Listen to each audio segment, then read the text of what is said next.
Hi everyone, it's Heidi from Costume Co. Sorry, we're a little bit delayed getting going here, but it's going to be such a great show. I am so excited. I have an amazing guest on today named AU Packmule. Many of you know him already. I actually met him myself through, just the fandom groups through Justin Thomas. Many of you know him, and also in Deep Geek. I think that's how we met through the chat rooms and so on. Hello, AU. Welcome. Well, thank you for having me on, Heidi. It's been an exciting ride getting to know you and watching your videos, and of course your live streams are epic. Sorry, my phone was No, going off there. no, that's okay. It's perfect. It wouldn't be a real live stream unless we had some sort of a malfunction in the beginning. So, Yeah, but yeah, hello to everybody in the chat. Yeah, I'm John from AU Packmule is my channel, and the Golden Packmule, and help you carry the load through the long night, as they say. And yeah, it's a lot of fun doing live streams, and you've been great with your costumes. And one of the first things I asked you to review would be the Alienist, and I'm really excited to get to talk about that. Yeah, absolutely. So, like, tell me a little bit about yourself, because like we were saying, I've met, we've chatted in some of the chat room, like in the the live stream rooms, like when we've been watching other videos, other creators, and also on Twitter. So tell me a little bit about yourself and like what how you sort of got interested in. I guess it started with Game of Thrones. Just let me know what where you sort of got into this. Yeah, I just did a live stream on a channel called Lauren's Corner where she does questions. As a matter of fact, Robert from Indie Geek was on it Wednesday. So we did basically the same thing, just asking me about how I started my channel. I've been on as AU Packmule for about 5 years, but maybe even 6 now. And I've always followed Game of Thrones content creators. And I've met so many people through the live streams that I got to meet one of the people that I followed in person, and we did a live stream together side by side. And when that happened, I decided to start my own channel. He showed me so many details. It's Don the Kraken Wit, if you want to know. And he created the Hypes Watch, and just a lot of fun doing live streams, kind of like the Small Council with James Johnson and LaDonna Sargent and so many great other creators. Yeah, and also, like, I know you sort of through Westworld as well. You're a huge Westworld fan. I really didn't want to take any light away from the Game of Thrones community. And one of the ways that I did that was by doing a lot of Westworld videos about the same time. And I just love the concept of life creation and is it real and that sort of thing. And they just did such a great job with it on HBO that I had to follow it. Yeah, absolutely. Yeah. Well, it's funny. What I've noticed is a lot of us in this, in this genre, sort of doing analysis, we all have like really similar tastes. Have you noticed that? Like, absolutely. So if someone likes Game of Thrones, likely they'll like Westworld, and then some of these other shows. I think there was a time when some people liked The Walking Dead, and that sort of become less of an interest to a lot of YouTube creators. I have a feeling actually this year that might happen to Westworld with the way the season ended. So yeah, and we're going to get more into that. So guys, what we're going to talk about today is so we're going to talk about 3 shows, and then AU, unless there's some other shows that you're interested in that you want to talk about. So the first one we'll talk about is The Alienist, which is the one that you introduced to me, and you're trying to get the word out about this show, right? Yeah, I think it's one of the most underrated television shows out there. It's so fantastic as far as the production value. It's a TNT channel show, so it's not something that a lot of people, unless they subscribe to, cable or satellite, that they'll be able to watch. But you can get it on an app, and it's available on other streams that people know about. So I'm sure it's not in Canada. Yeah, and if you're in Canada, we have it on Netflix up here. Perfect. So and I don't know now. I don't know about in England, so maybe they have it on Netflix as well. Yeah, I think the name alone throws people off because yeah, I thought it was about aliens. And that's the natural. When you first told me about it, I'm like, oh, what, a show about aliens? I'm totally there. why would costumes have anything to do with aliens, right? I love science fiction. You probably know that I do. Yeah, absolutely. Hey, we've got a lot of people in the chat. Do you want to say Hmm. hi to some people? Is it I would love to. Are you kidding? That's well, that's what I makes saw me some. go. We got a really like last week it was dead because I switched the show to Sunday and I think I had two people, but it was we had a great show anyway. So Aaron is here. He's one of my moderators. He's been with me since the beginning and he's a lovely young man. He's a sort of a designer. He does like custom work. And of course you're here. I see you. Game of Theories with Marie is here. And she has her own channel as well, which I was encouraging everyone to subscribe to. And Johnny Be Crazy. You got the word out there, AU. He's a new creator that I just love. Johnny Be Crazy? Fantastic. Yes, absolutely. Yeah, I subscribe to him as well. He says, hey, you, this is going to be awesome. Yes. Yeah. And Game of Theory says, laugh out loud. Thank you, Aaron. It is pity though. Heidi does. Oh, I think she has to leave, unfortunately. I think she has something going on. Well, she's in Australia, so oh, okay. So might have something to do with that. Plexi Bertrand. Now who's that? She says, she's been around forever. I've actually gotten to meet her in person in Seattle. She came to visit a friend and I took advantage of meeting her and we had a great time for lunch and it was just awesome. She's just been really supportive. She actually sent me an AT&T store where they had Westworld all set up in the store. Oh my God. They had the Petruvial man there, all, the white with the, when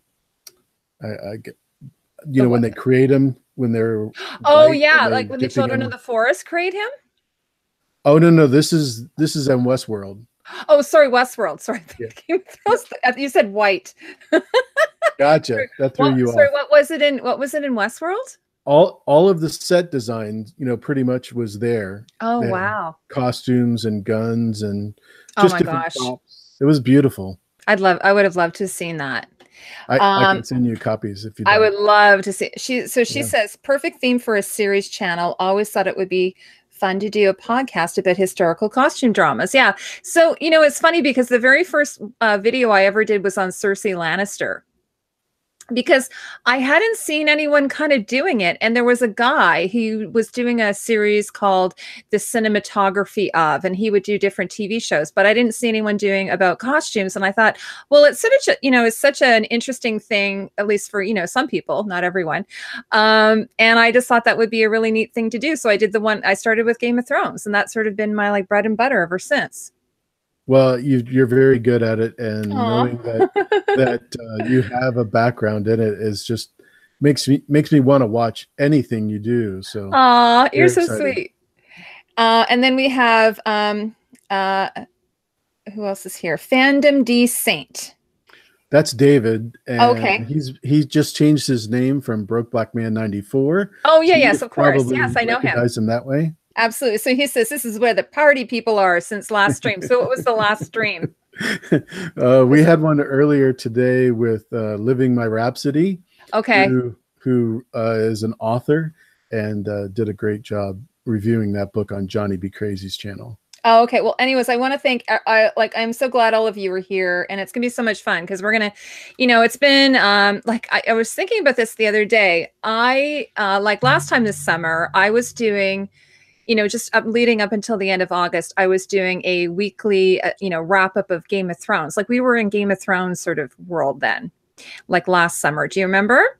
Absolutely. I'm sure you can't forget. No, and yeah. Now awesome. It's like, we still have another completely almost full year to go before we get into season 8. It's going to feel like a year.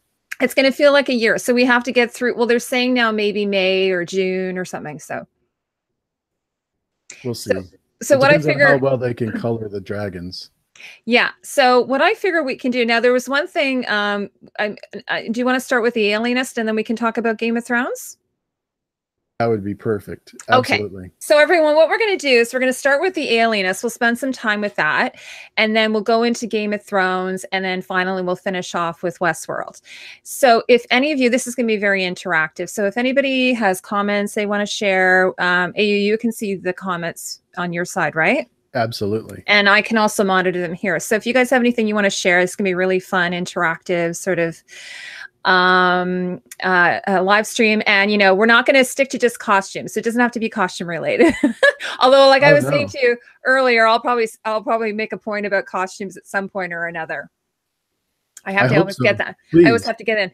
And I was just going to tell everybody, this is really fun, but if you're on my, if you're on Twitter or you're on YouTube, I put up a poll because I'm going to do a video. I just thought this would be really fun, you know, leading into the next season. What is your least favorite Game of Thrones costume of all time, like for the 7 seasons? And it's going to be controversial. Like there's going to be some, like, you know, fisticuffs over this, I think. I have my opinion. And actually it's pretty much lining up with what a lot of the viewers are thinking. So anyway, if you guys want to do the poll, I put a link in the description below, but it's also on Twitter. And then what I'm going to do is I'm going to tally it up and I'll put it together a video, and I think it'll be really exciting. Can we say hi to 30-day reviews? I don't want him to feel left out. Absolutely. Let's say hello. Is he here? And Herman Bum's mom is here. Oh, awesome. So do you know who 30 Days is? Yeah. He's been on your channel. Yeah, he's actually, he's a creator, and I was at his live stream. He usually, now he's going to be doing live streams every Sunday, everyone, I think. Wow. So he can correct us on that. But he takes a product and he tries it out for 30 days. And then if it's good, he'll, or, you know, or bad, he'll do a review of it. And he does a lot of, like, he's got like one of those wonderful twirly, like, mustaches. So he does like mustache wax and grooming products and things like that. So we've gotten to know, like I've gotten to know a lot of creators just even through the YouTube community. It's a really wonderful, sharing, generous community. I'm sure you have found that as well. Absolutely.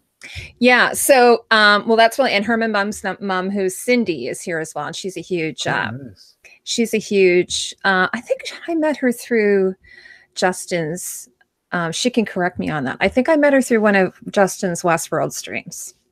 Nice. So anyway, so guys, let's talk about the Alienist. So where should we start? Do you want to start with the name? Let's start with the name. Yes, let's start with the name. Good point. That is so weird. Yeah.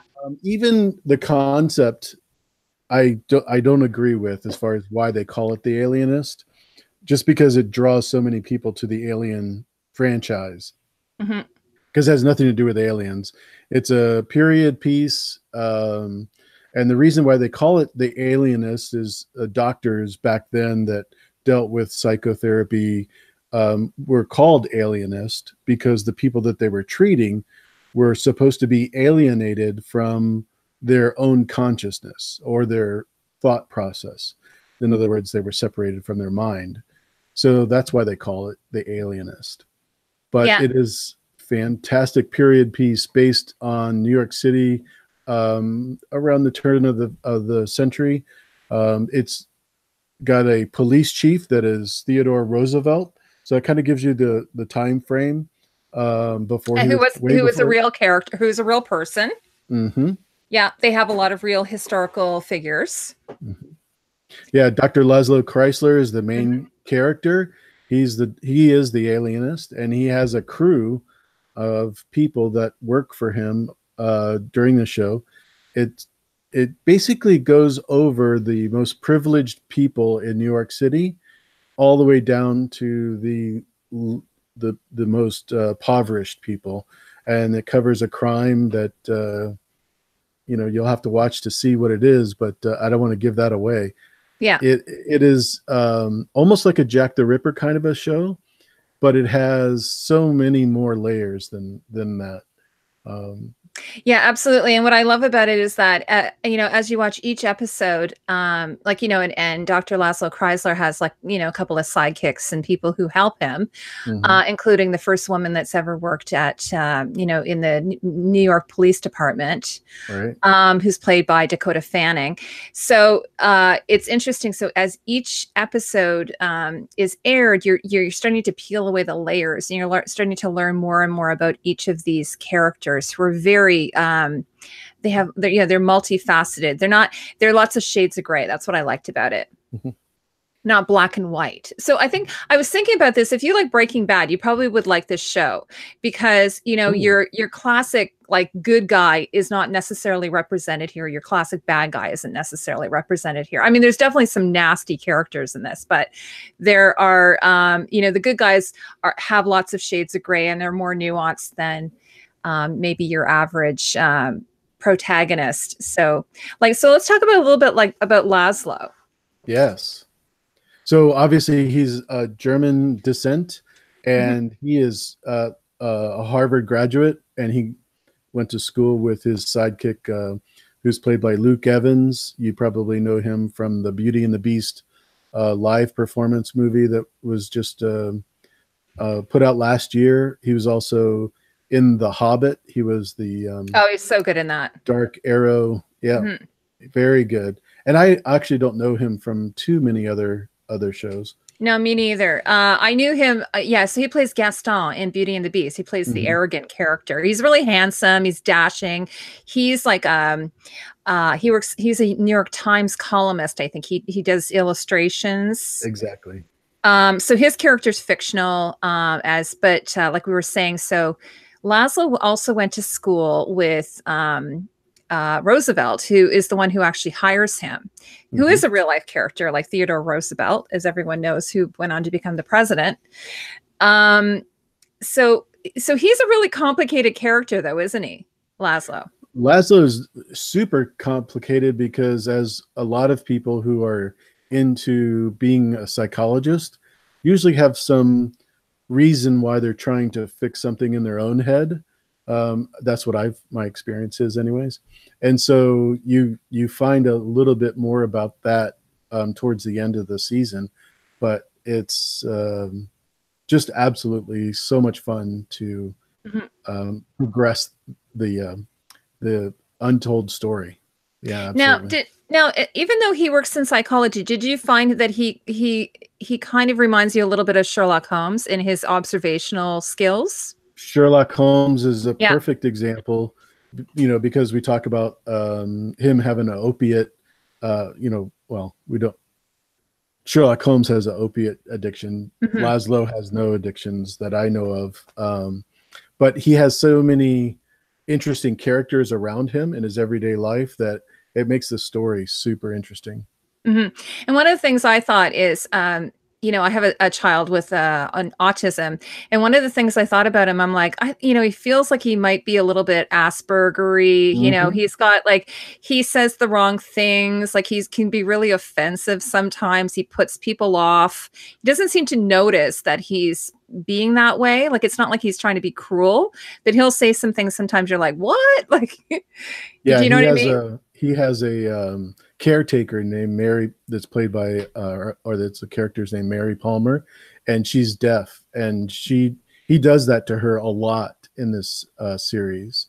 And even Sarah Howard, played by Dakota Fanning, is Mhm. just a super strong woman. She's, like you said, the first female ever hired by the police department, even though she's a secretarial type role. She's the assistant to the commissioner. She's very strong, so she comes back at him quite a bit, and it's a lot of fun playing those two together. So Yeah, um, absolutely. Plexi Bertrand actually said that this is kind of like Ripper Street, and the setting might be similar, but the production value to me is 10 times better than Ripper Street. Yeah, well, one of the things I saw, oh my God, I saw some of the production designs, which I put in my video. I should share them with you, but they're just works of art unto themselves. Mm-hmm. And I guess they built they built the sets in Budapest, so it was shot there. And the costume designer is the same guy who did the costumes for Star Wars and Star Trek, the new Star Wars, the new Star Trek. So he's a Wow. big deal. And he said that when he came on, so this is how I'm slipping in the costumes. So when he came on, he said, after he finished it, he said, well, when he first read the book, I think there's more than one book, maybe, that he really wanted to do the project. But then after he did it, he thought, oh my gosh, like what did I get myself into? Because it's a huge, it's a huge, Undertaking. Huge undertaking, exactly, because they'd have to, you can't like you go down the street and find these things in the store. You have to build everything, kind of like Game of Thrones, Well, not only that, you have to be accurate. With Game of Mhm. Thrones, they can be whatever they want. Yeah. There's no restrictions. Whereas with this show, you really have to be on point. And they were. I thought the police uniforms, just everything all the way down the road, even just down to the saddles and the carriages, were spot on. Yeah. So, because I kind of put my lens on the costumes. So everything is apparently as historically accurate as possible. So they made that decision right from the very beginning. They decided that to ground it, they really wanted to have it be historically accurate, and they didn't want to go like the Peaky Blinders way, or that, the sort of making it a little bit loose and fast with the period. So they've really, really made sure. And then also because they do have these historically accurate characters, they had lots of reference points. So like the little glasses that that we see the Commissioner Roosevelt wear, like he actually wore those glasses. The suits that he wears, that's pretty much what he wore. These Brooks Brothers suits from the 1800s, and even I looked at a picture. I looked at several pictures of what's his name, the media mogul guy, not media, yeah, it's media, right? What's his name? Played by Michael Ironside. Do you know who I'm talking about? His heavy set. He wears the top hat. JP Morgan. Oh, sorry, JP Morgan. Yeah. So later, I looked, like in episode 6 or 7. So I looked at pictures of JP Morgan and I'm like, oh my God, yeah, they got him exactly. Even the nose, like the big bulbous nose, which apparently he was known to have had. So they did a really good job on that. And then mixing in, the historical with the fictional, right? It was a nice marriage, I think. It really was. I think the way they portrayed the highest privileged people were just fantastic, and showed that the corruption in the police department was rampant. I mean, just absolutely rampant, especially for the people that were more privileged. And that was that was just a great way of showing that too. Another thing I found out, I was totally shocked by this. The guy who's supposed to be the retired police officer, the one who's sort of, I don't want to give too much away. Do you know that he's from Silence of the Lambs? Right. He's the like, kind of the villain. Serial killer. Yeah. The serial killer. Yeah. Like Buffalo Bill. I was like, lotion on the skin. I know. I was like, oh my God, I can't believe it, because he is completely unrecognizable in this. Right. He's got the big mustache, and the high collars and everything. Yeah, and also he's aged quite a bit, so it was it was kind of a big surprise. The cast is amazing. Now, what about Luke Evans' character Moore? What do you want to say about him? What do you think of him? Well, he's one of those people that you would classify as a playboy. He's very privileged. Again, Harvard graduate, went to school with Chrysler, and basically he enjoys himself in life, and he doesn't really like to be tied down to work, if that's the way you want to describe it. And just a real fun guy, except when he gets involved in this case, his life really turns around. And Chrysler gives him a focus that I think we all need every once in a while. So yeah, I just love that transition that he has. Yeah, and he's he's come through. I think he had a breakup, and he looks like he's a little bit lost. He doesn't really, like, when we sort of first meet him, he's he's going to brothels, like he's just Exactly. he's kind of he's drinking a lot. He also knows Sarah Howard. Like they have a past as well. Exactly. So definitely some connections. So this is the thing. So all these characters are sort of like connected in some way at the outset of the story. So we probably want to give too much away. So what about Sarah Howard? What are your thoughts on her? Well, like I said before, she's so strong, and she plays that role perfectly with the other corruptible police officers, especially the Irish captain. I love him. He is so a typical, great. I hate to say stereotypical, but they really, that was real. And the show just shows it. Like if you have a guy that needs to be beat up a little bit, he doesn't mind. And he gets his answers right away. Yeah, And that works absolutely. for 99% of the police department. But in this particular case, it wasn't the way to go. So, I was just checking in the chat, see what everyone's saying here. Hey guys. Oh yeah, someone pretty dark. She's always telling me it's JP Morgan. Oh, Justin Thomas is here. He says, "Hey everyone, stopping through to see two of the best people on the platform, class acts all the way." That's so lovely. he's the best complimenter there is, isn't it? Totally. And he's I very love it. self-deprecating, and I'm always trying to like knock it off, stop insulting Justin yourself. is awesome. He's got a great voice. He's got a great channel, and he always brings a different point of view, especially on the Westworld. I just love his description of what's going on. Yeah, he says he has to see The Alienist. Of course, Justin is like, he's sort of like you with telling me to watch The Alienist. He's always asking me to watch Peaky Blinders, which I'm only on season 1, whereas The Alienist, I kind of ended up just, blasting through it. Yeah, it's only 10 episodes or so. It's really easy to watch. It's really easy to binge watch, and there's only the 1 season now, and they are talking about doing a 2nd season. I'm sure it'll happen. Yeah. So, and then Bubba Husky, do you know that person? Oh, sure. Yeah, Bubba's. He says he talks like Dog Sidious. Who's Dog Sidious? Is that like Darth Sidious? Dog is a long-time YouTuber. He used to be known as Bioflux, and he does Star Wars videos now. And he also is on the Citadel of Trivia, where he wins almost every week, which is one of the reasons why I hardly watch that anymore. But he's super smart. Yeah, that's awesome. Well, I'm a big Star Wars fan too. Well, then you better watch his show, because he's always doing comments about Star Wars and what's going on with the filming. Yeah, I have a video on the costumes of Star Wars, just the original though. I won't even call it A New Hope. That's how old I am. I won't even call it that.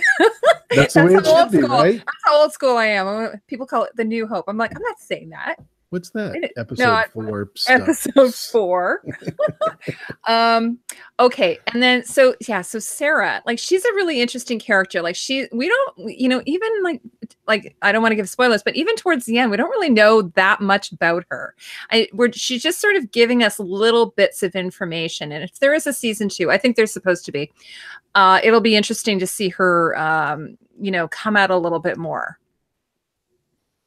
With Sarah, yeah, because I just found like, we kind of know, we don't know that much about her still. I feel that we don't know a lot about her. In regards to like, just her sort of her life and everything like that. You want to see why she's so driven. Yeah, it's really, I guess it's because of her father. Mm-hmm. I think it's sort of interesting because I'm trying to imagine what it would be like being a woman at that time. Like, I'm watching another show right now called Miss Fisher's Murder Mysteries, which takes place in the 20s, which is a good, 25 years later. And, there's all this like sexism that happens around you and the way that the women sort of react to it. So it's like, she's all alone. She's like isolated. Mm-hmm. And then, so, there'll be things that'll be said around her or in front of her, and she just sort of has to put up with it. Yeah, it's exactly right. Yeah. The one thing I want to hear from you though, and I know that you have noticed, is her dress is so spot on. Yeah. Like there is an air of properness in the show, whether it's the watch fob or how many buttons are buttons. Oh my God, I'm so impressed with you. You know what a watch fob is. Oh my God, John, that's so impressive. Like, seriously. It's just amazing how much that is in this show. The glasses, just everything is perfect. When there's that's Michael Kaplan. He's like, he did Blade Runner, which is one of my favorite movies of all time.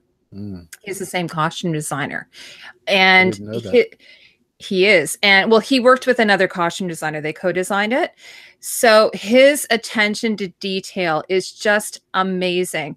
And so what they did with her is he didn't want her to be frilly. He didn't want her to be like, you know, a lot of women at that time would have had lots of flounces and ruffles and lace. So he wanted her, he gave her a lot of ties to kind of make her fit in a little bit more with the men, like collars and ties, which women did wear. And no nonsense. A lot of her clothes are very no nonsense, you'll probably notice. And she wears a lot of stripes and plaids and like suiting, like that what men would wear. So it's sort of her way to try and, you know, fit into that world that is not a world that was meant for her, really. Yeah, that is so spot on, because she definitely has that suit look. Even though she's wearing a perfectly good dress, it almost disappears into that triangle of shirt and tie.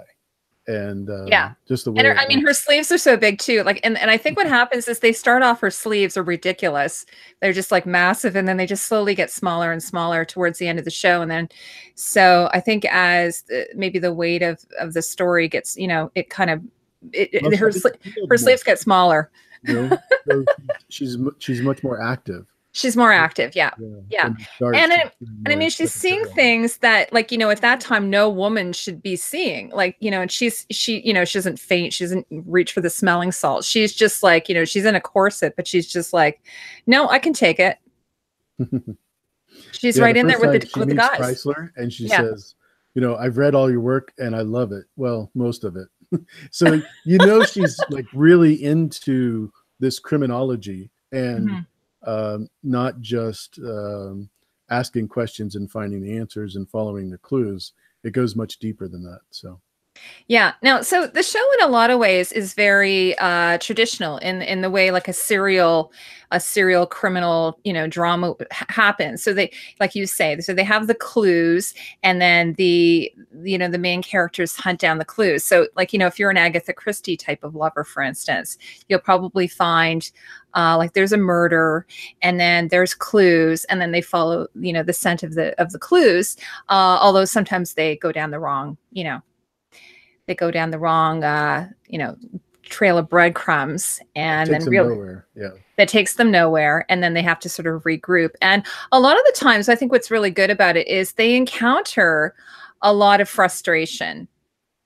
So for instance, you know, part of it might be them having to deal with the corrupt police department and having to kind of work around them, or just the fact that she's a woman and she's running into some roadblocks.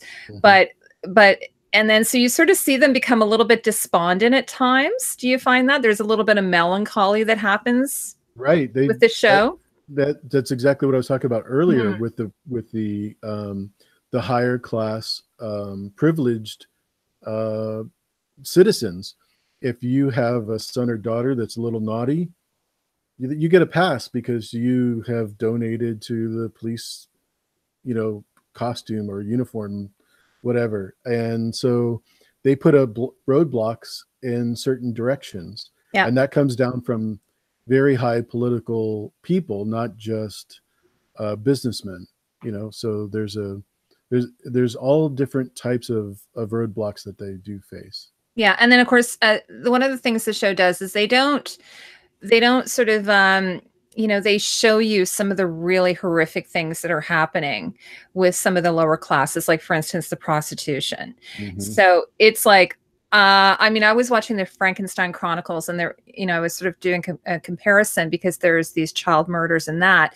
So this story, we have some really horrific situations that are happening, and yet they put you, you know, they put you right in there. They don't sort of, what's the word? They don't sort of like glaze over it or try and make it a little more palatable. They really give it to you the way the characters are seeing it. Exactly. Yeah, I definitely got that feeling as well. Yeah, you know, you feel uncomfortable. That's what I guess I'm trying to say. And they don't sort of skirt away from that. Right. It's not Agatha Christie. What's the Sunday night? Yeah, like Midsummer Murders or something. Right. One of those. PBS getting it through, shows. and you're done. Yeah, Yeah, that's what I it's was not saying like because that. I'm watching Miss Fisher's Murder Mysteries, and it is like there's really no blood. It's not gory or anything. This is pretty hardcore. So like it would be up there with a CSI type of thing in terms of how maybe how graphic it can be at times. But yeah, it's so well done. Like it's nothing. There's nothing gratuitous. And they also my other favorite part about it, despite like the production design and everything, is the mood that they create. Mm-hmm. Let's talk about that a bit. What do you think about the mood and the Yeah, lighting and the like atmosphere and all that? when Chrysler chases the first bad guy they think is the murderer, Mhm. they take him down, a hallway of an old abandoned building, and you get the, absolute feeling you're there and you're not wanting to go forward. And Chrysler hesitates, and you get that, you associate with how he's feeling, without a doubt. And I don't think if it wasn't for his friend coming up behind him and giving him some encouragement to go even further, I don't think he would have gone after him. And so you play that back and forth all the way through the episodes, um, and Yeah. all of the tense moments, I guess. Yeah, and also the cast, they oftentimes get themselves into a situation that's pretty dangerous. They Well, you find have to, themselves in yeah, pretty dangerous situations. yeah, because you're not going to get a police officer to go ask questions to this, mafia type, businessman, because he's paying you to not bother him. Yeah. And so you get that an awful lot, in this series. So I just wanted to say a couple more comments in the chat. So we have Living My Rhapsody says, so many great friends here. We are all about support. That's really nice. And Well, Cindy says, yeah. she's definitely supportive. And Cindy says, Sarah Howard's puffy sleeves are awesome. She likes them. She has to almost turn sideways to get through the door, though. Apparently, those were only in style for 3 years, which is something I just learned. I didn't know that. The guy from Silence of the Lambs has a similar voice to Dog Sidious. Oh, I just mentioned that. Sorry. Oh, Plexa, is it Plexa Bertrand? Lexi Bertrand, yep. Says Peaky Blinders has the best soundtrack on TV and also uses music exceptionally well. Yeah, Justin's going to love you for that. let's talk about the music. It's funny. It's funny. I would be hard pressed to tell you about the music on this show, and I think that means that it was done really well. What are your thoughts on the music? Like you said, you hardly really notice it, except the fact that, it does create that mood that we were talking about, whether it's, Yeah. sexual tension or drama, or, it just does it really well where you don't notice it. One of the things that I really like about Westworld and, um, Game of Thrones is when, Ramen does his music, what's happening, and it's overpowering, and this is so much more subtle that, Yeah, I don't it's think very subtle. I don't think you're gonna really Mhm. walk away going, who did the score? I Mhm. don't think you'll find that on this show at all. So I was just thinking about this because I was talking about how Michael, who did the costumes on this, also did the costumes for Blade Runner. So Sean Young is in this. This was a bit of a surprise for me. Who, she plays Rachel in, speaking of Rachel, she plays Rachel in Blade Runner. And then she's also sort of this very upper class woman who is tied in, again with some of the corruption. Um, it features like a really heinous character. Like, what did you think? Do you know what I'm talking about? I think you're talking about Daisy Bevan. She's Yeah, Esther, that's correct. and, Yes. yeah, she's pretty dramatic. She's harboring, a character that is just like, up there with any kind of, just imagine a terrible, evil villain type character. Yeah, I think we have to have those in this because there's Hmm. so many bad things that happen. You have to be distracted with these, characters that give you the sense of real doom, uh, Hmm. or real, like I'm going to lose my job and I'm going to be disgraced, which I think is more traumatic to someone like, the Luke Evans character or the Laszlo Chrysler character, then, you know, to be disgraced from that city would have been the worst thing to do. So Yeah, but I mean, in those days, like rather than, okay, like for instance, as an example, so the police will be like, well, instead of shaming the family and arresting, a villain and, putting them through a trial, we'll just have them moved. We'll just move them to another city and that'll, because it's a good family and we don't want to embarrass the family. And perhaps the family are benefactors, like you say, perhaps they're supporting the police department, or maybe they have, some kind of involvement in government. So we don't want to be embarrassing them. So rather than try this person, arrest and try them, which would be justice, we'll just move them. It reminds me a little bit sometimes of like, the Catholic Church or something like that, where rather than, we'll just move this person to another community. Heidi, don't get me started with the okay. We won't go there. We won't go there, John. But yeah, but I know. But do you know what I mean? Like Absolutely. And so it's frustrating as a viewer to watch that, to see this type of thing happen. You get away with things. Mm-hmm. And, these main characters are trying to prevent that from happening. So yeah, one of the things I do love, though, except for instance with John Moore, is that he shows, even though he is privileged, he's a privileged man, he shows compassion for these, say these young men, and these children, and so it sort of makes you feel like there's a little bit of a silver cloud or whatever, a little bit of light in this dark and oppressive sort of situation. And you sort of think, oh, it would be nice to think that there are people that are like that. That not all people are like, just about like, about corruption or about taking advantage of the system or using their privilege to, better themselves, that type of thing. Exactly. Yeah. I thought even Sarah Howard's position was the same way, even though she is quote unquote privileged because she was able to go to college, she was able to find a gainful employment, et cetera, and remain single. Even though she was getting peer pressure, she still had the ability to help other people. So yeah, no, I absolutely agree. And like the thing is with her, I find she doesn't like live high on the hog. Like she kind of lives a kind of a simple life, even though she has privilege. Like, I mean, she does dress well, and she lives well. Like she lives in a house and she has, servants, as does John, but she doesn't tend to live high on the hog, like as opposed to him. Like she doesn't go out to, to restaurants that much, really. She just basically goes to work, goes home, has a meal at home, a simple meal. And so she's, I guess you might refer to her as being more conservative in that sense. Super conservative and very smart. She definitely does not let her education be the stopping point of her learning. She pursues her criminology. Now I'm just going to see what else everyone's saying here. You guys are like really being active. This is awesome.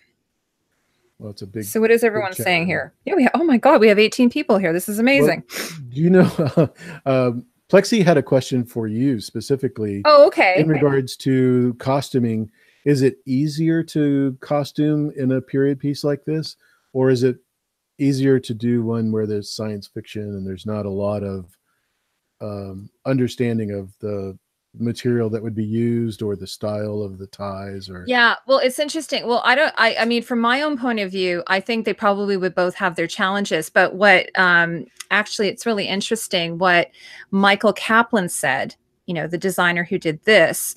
He said it's way easier doing science fiction. This, like when he took on this role, this job, he thought, oh, I love this. I haven't done a period, show in a long time. It'd be really, really fun to do. It was really like lots to dig into. And he said it was so hard. I guess because like you say, with a science fiction story, you can just say, well, I'm going to make this up. I can decide what this is going to be. Whereas if you're working with something that's in the 1800s, or turn of the century, you have to go to museums. He would go to archives. He would look at photographs. He would go on the internet.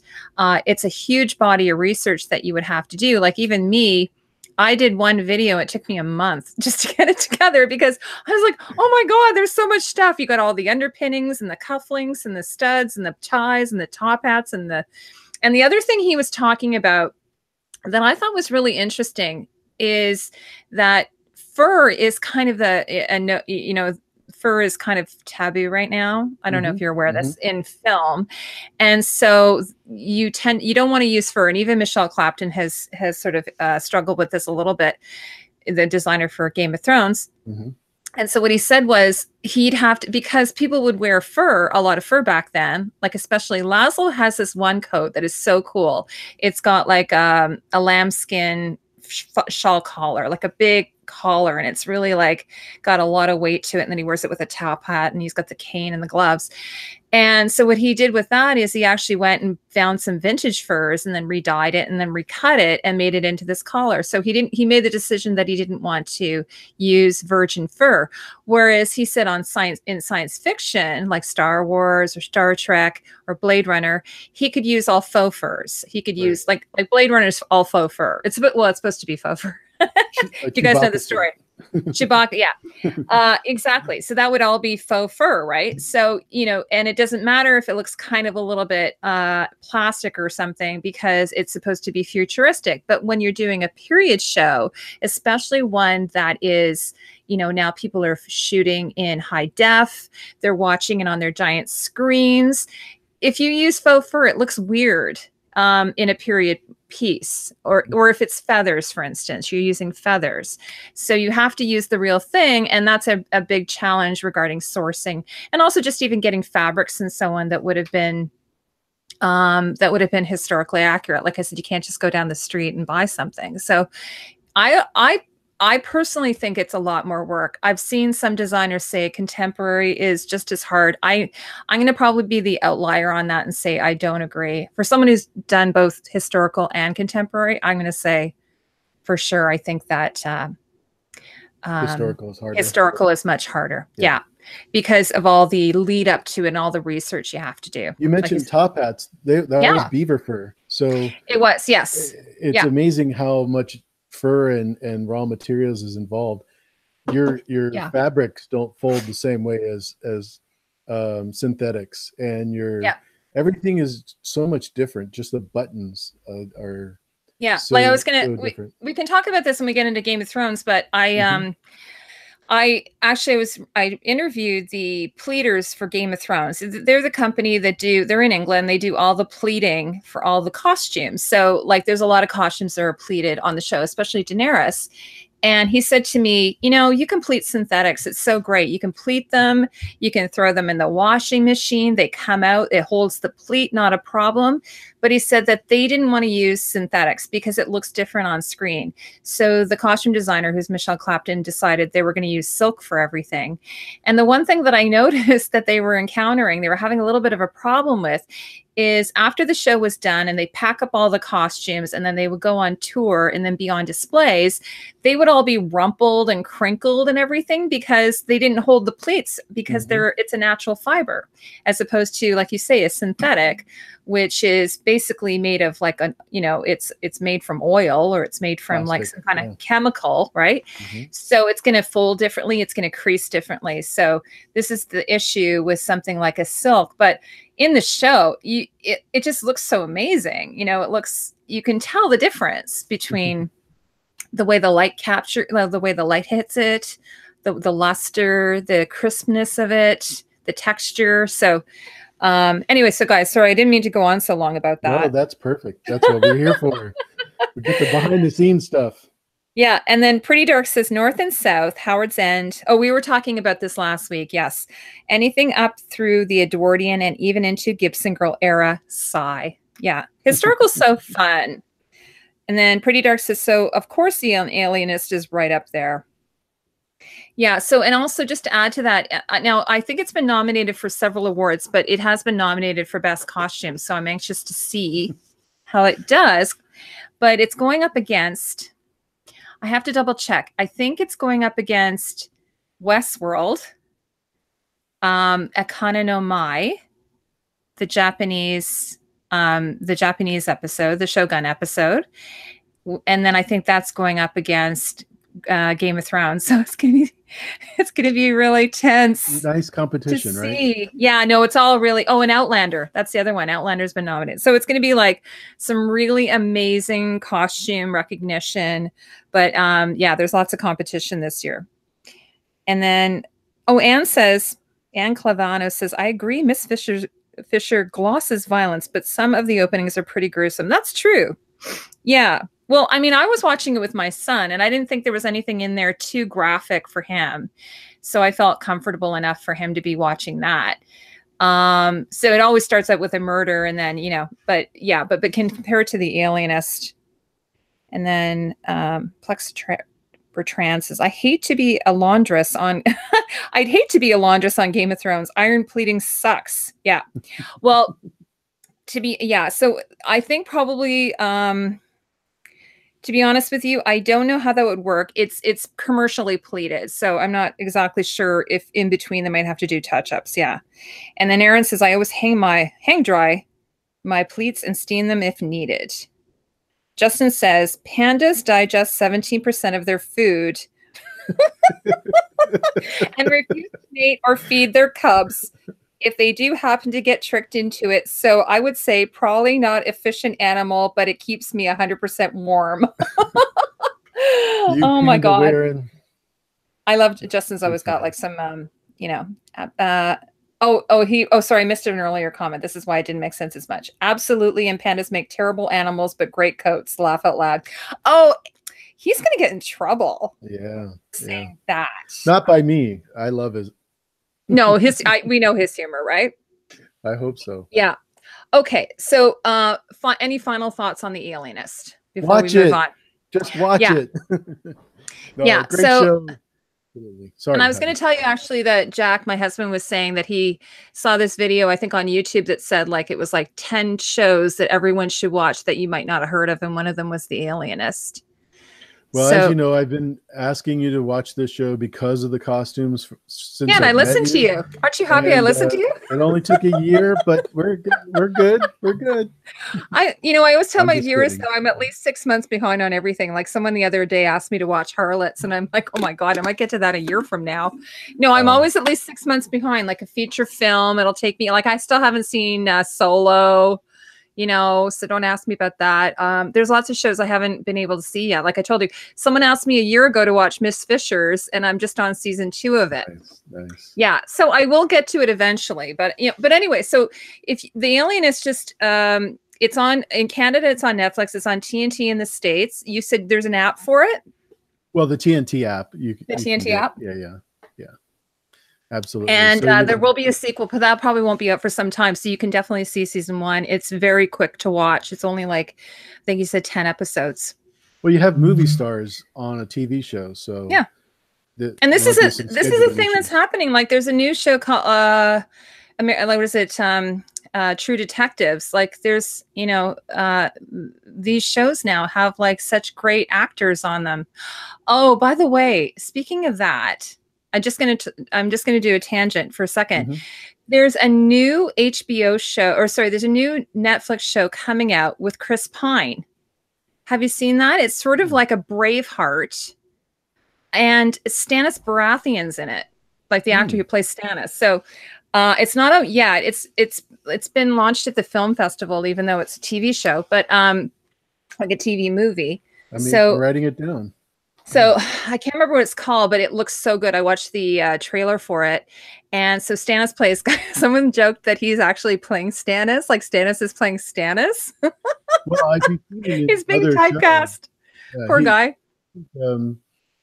Lincoln was the other movie that I saw him in, and he plays the same exact way. He's great, though. I love him. Like I think his costume was one of my favorites in Game of Thrones. Well, that I could understand. Yeah, it was great. It was stunning. Okay, so the first thing before we get into this to Game of Thrones is, okay, so today, I woke up this morning, I hadn't had a cup of coffee, and then Justin put this thing up, kind of like asking everyone to, it was sort of like a series of questions. How do I describe this? Do you know what I'm talking about? Yeah, it's your Kingsguard list, your small council list, who would be on all of the staff at the keep, the Red Keep. Yeah. So the idea is that you can and the King's choose. Night's Watch too. Yeah, Sorry. exactly. So the idea is you can choose anyone, living or dead, from the books or the show to fill in those positions. And so I was like looking at it earlier and I'm like, oh my God, I don't even know. Because I made a joke that I would probably choose them based on their clothes, which may not be which may not be the best decision making reason to, put them in those positions of power. So do you want to share with us? I have the list here. Do you want to share with us any of your ideas? I think I agree with almost all of Like Justin's? Justin's And Justin, except for one person I think would be the Blood Raven. I don't think I would put him where he was, just because he had him as Hand of the King. Who did he have him as? Yeah, he was definitely Hand. Okay, Justin, tell everyone in the chat where you have this listed so they can look at it. Ooh. It's on Twitter if you want me to. It's on Twitter. Yeah, can you put that so if everyone can look at it? But anyway, it was so funny this morning. So I get up this morning. I normally get up early because I have to take my kids to school, but it's Saturday here. So I kind of went back to sleep and then I got up and I was like stumbling around the house and I read this thing and I'm like, what is this? I don't understand. Someone explain this to me. So you guys had to kind of explain it to me. So in the list, so basically we have in Westeros, we have the King and Queen, the Hand of the King, Lord Commander. So you guys can put your thoughts in the chat, who you think would be in the King or Queen in Westeros. It can be living or dead from the books or the show. I mean, would Jon and Dany be an obvious choice for King and Queen? Would that be a silly choice? It's too early to tell because, love relationships are pretty volatile. But as far as what we've seen so far, they both seem to have the common people's best interest, which is one of the things that is missing from people like Robert or Aerys or any of the previous kings that just seem to want to control power. Even Stannis, since you just mentioned him. Yeah. So for anyone who doesn't know, Justin had so he had Aegon and Lyanna Stark as the King and Queen. What do you guys all think of that? What did you think of that, John? I don't agree with that one because Rhaegar is kind of flighty, in my opinion. He's 23 years old. He's already been married, has 3 kids, and he goes and... Oh, sorry, I said Aegon. It was Rhaegar. Sorry. Yeah. And Lyanna, we don't know really anything other than the fact that she is a hot-headed Stark, which isn't always the best thought out, as we've seen with Ned and Brendan and Ben. Yeah, see, so obviously you want someone who's stable to be on the throne. This is what you would look for. What about Tyrion? Where do you think he would fit into this? I would put him as my hand. That's what I was thinking too. That was my thought. I don't know. Because so Brynden Rivers is who the Blood Raven is who Justin had. So you and I both think Tyrion would be a good hand. Much better. Yeah. I kind of like the idea of Lyanna I like the idea of Sansa being in Winterfell by herself. Like just, a virgin. Well, she's not a virgin. Like, a solo act. Would she be the Warden of the North? Oh yeah, I guess it would be she'd be the Lady of Winterfell. So who would be a good Warden of the North, do you think? That decision wouldn't be too hard for me to put Sansa in there. Yeah. Obviously, if Arya was there and Sansa wasn't, then I could pick either one of them. I would pick Arya first because I think she would be perfect for my council if I put Sansa in as Warden of the North. I think Justin liked the idea of Arya being Master of Whispers. She can kind of find anything out about anybody that she wants. Yep. Who would be a good Master of Coin? Who's good with money? I was thinking Tycho Nestorius, if that's how you say it. The Iron Bank. He's good with money. Yes, he is definitely good with money. Who else is good with money? I would probably put Olenna Tyrell in my. Yeah, that's a good one. That's a good one for sure. What's everyone else saying? So Bubba Husky is saying King Jamie and Queen Sansa. Oh, that's interesting. Okay. I was thinking if Sansa was to partner up with anybody, I'd like to see her with the Hound. That's a lot of people were hoping for that. Sandor Clegane. Yeah. He would definitely be on my Kingsguard. Kingsguard, yeah. Yeah. Whispers is Varys. He's keeping Whispers. Oh, this is Plexipriduran. Sorry, I'm saying your name wrong, my dear. That's okay. Call her Plexi. It's Plexi. Easier. Okay, she says Whispers would be Varys. Bloodraven is the Hand. Jamie, Master of Horse. Is there a Master of Horse? I didn't even know that. Davos, Master of Ships. Yes. Tycho, Master of Coins. Oh, okay. So she agrees with me on the Master. Aaron says, I wonder who Heidi would choose to be her small counsel for her YouTube channel. Well, of course you would be, Aaron. Oh my God. You and Tatiana. You guys would be my king, right? Yeah. Aaron would be Master of Clothes. Yeah. And then Samayed Sands says Elena Targaryen as Master of Coin. And Plexi says, I'd leave Robert as king if the government wasn't corrupt. Often it's best to have a king that doesn't interfere unless the decision needs to be made. Oh, that's an interesting point. We have that in the United States, don't we? That I was just going to say that. We have to sneak papers off his desk somehow. Oh, look. Right. And then he'll forget that they were there to begin with. Squirrel. Yeah, squirrel. Yeah. And then Justin says more corpses than little birds. Yeah, exactly. That would be a problem with Arya. Okay, Arya, you can be Master of Whispers, but, you know, I don't want a trail of corpses left behind you there. Right. So don't make it obvious. Yeah. Now, what about, who else did we, the Lord Commander of the Kingsguard? Any ideas there? I don't think the Lord Commander of the Kingsguard. Definitely Arthur Dane for me. Yeah, Arthur Dane. Yeah. Without a doubt. What about Barristan Selmy? Is it Barristan Selmy? Am I saying that right? He would definitely be there. He could be one of the guards, the King's guards. Because you have 7. So he's true blue. Yeah. The faith of the 7. Oh, Bubba says in the novels, I'm a huge Sansa supporter. Yeah, so there's sort of this Sandor Clegane, Sansa Stark love interest thing. Yeah, I don't know. I think that's a common. Yeah, as a common theory. There was a little bit of, you know, even in the show, there was a little bit of a connection there, I think. It's the Beauty and the Beast connection. Beauty and the Beast connection, yeah. What now? Oh, this is a good one. What about the Night's Watch? Who should be the Lord Commander of the Night's Watch? If there was a Night's Watch, which I don't think I would. By the end, you don't think there will be? I don't even think as a king I would have a Night's Watch. Okay. To be honest with you. But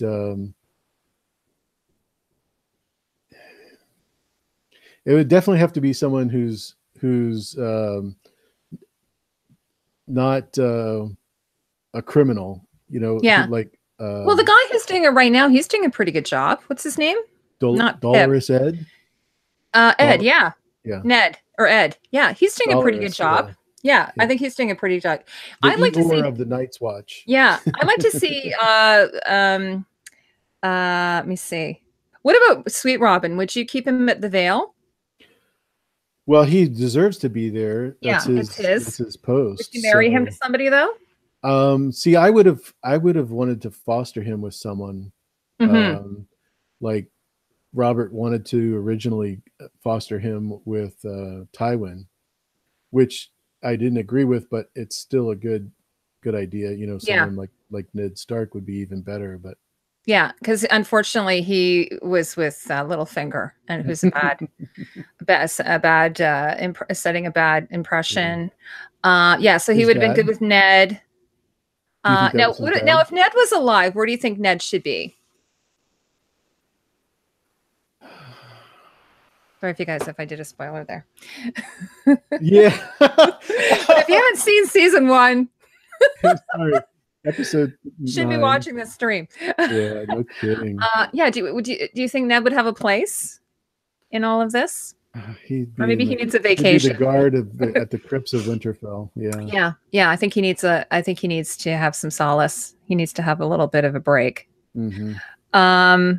Yeah. So any other ideas you want to offer up, or do you want to just start talking about Game of Thrones and get in there?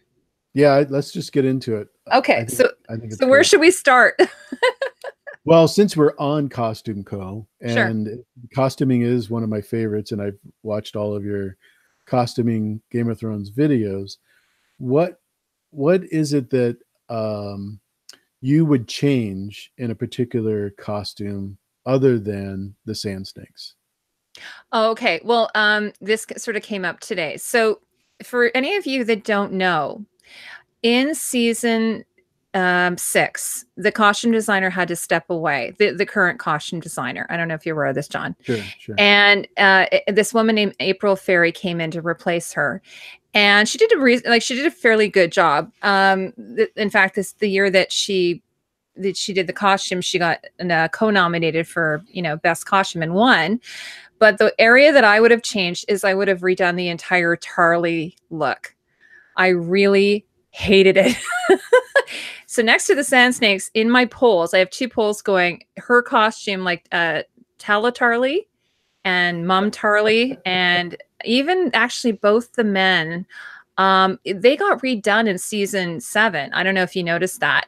So they recast them. No, actually, the father was the same, I think. I think they kept the father, but they recast Dickon and they redid his costume. So when Michelle Clapton came back, she's like, no. I got in some fights with a few people, not fights. I got in some discussions with a few people about the Tarly costumes. They were awful. So that's definitely what I would have changed. They didn't fit into the world at all. What about Cersei and Dany's dress almost being identical with the backbone? Well, you know how I feel about that, don't you? I haven't been quiet on this.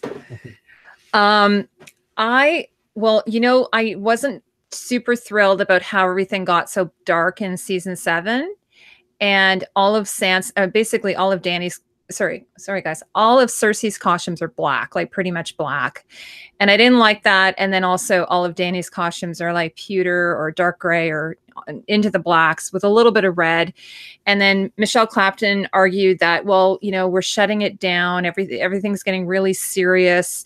And actually what I did is I talked to my dad about it because, and I know that sounds weird, my dad's not a costumer, but my dad lived through World War II. So my dad was a little boy in World War II. Both my mom and dad were.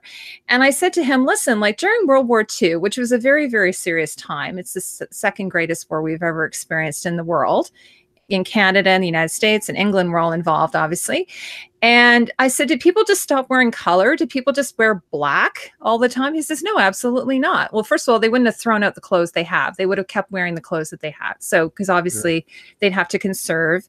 And secondly, no, because there would be times when there would be some type of celebration. People still got married. People still had birthdays and some types of celebrations. So I think that was a design decision. I don't know exactly where it came from. I don't know if it's Dave and Dan who came up with this idea, but I'd actually found this chart that sort of followed along how the darkness and the lightness of the show. And it basically shows that towards, I think, almost all of season 7, it's so dark. The whole thing is really, really dark. So it's not even just the costumes, it's just the entire thing is darker. So I had a bit of a problem with that and Cersei's wig. I hated it.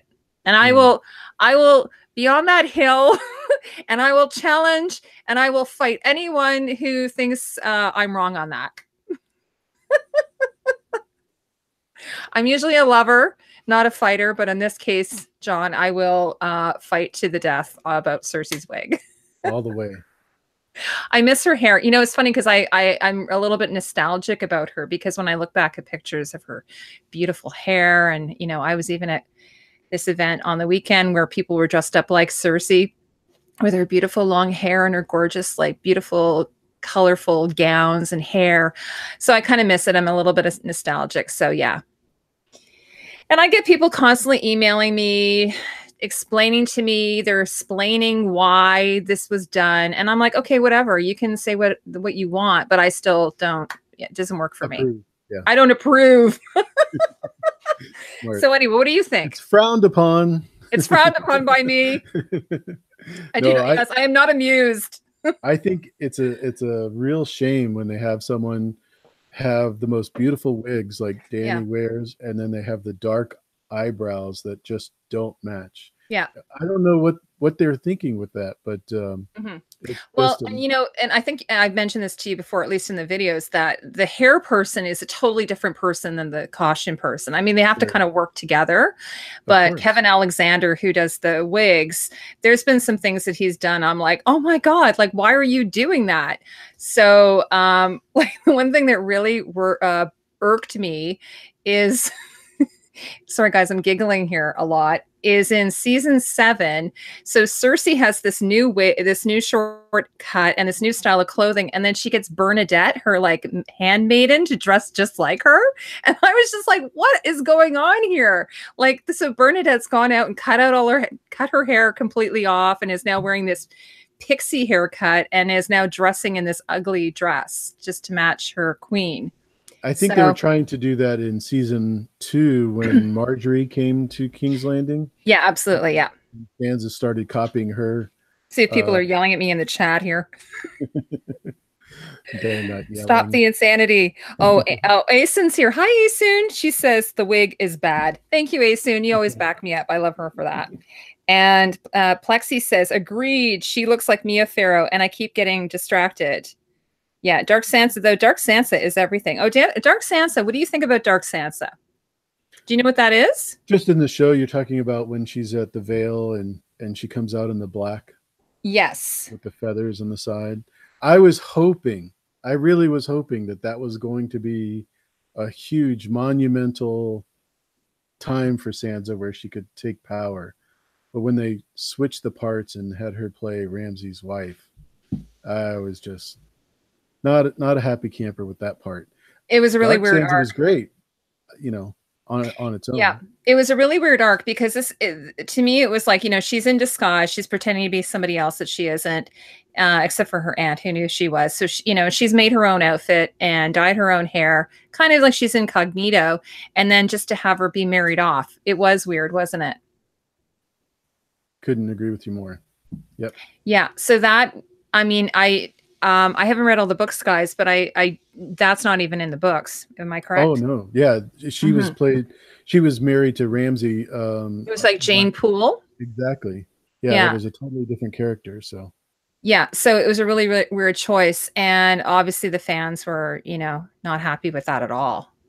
yeah, that was one of the other things about the Varys question earlier about having him be your master of whispers or something like that. Varys actually killed Kevin Lannister and Maester Pycelle, so he's definitely a tricky player. So I wouldn't have him anywhere near my keep.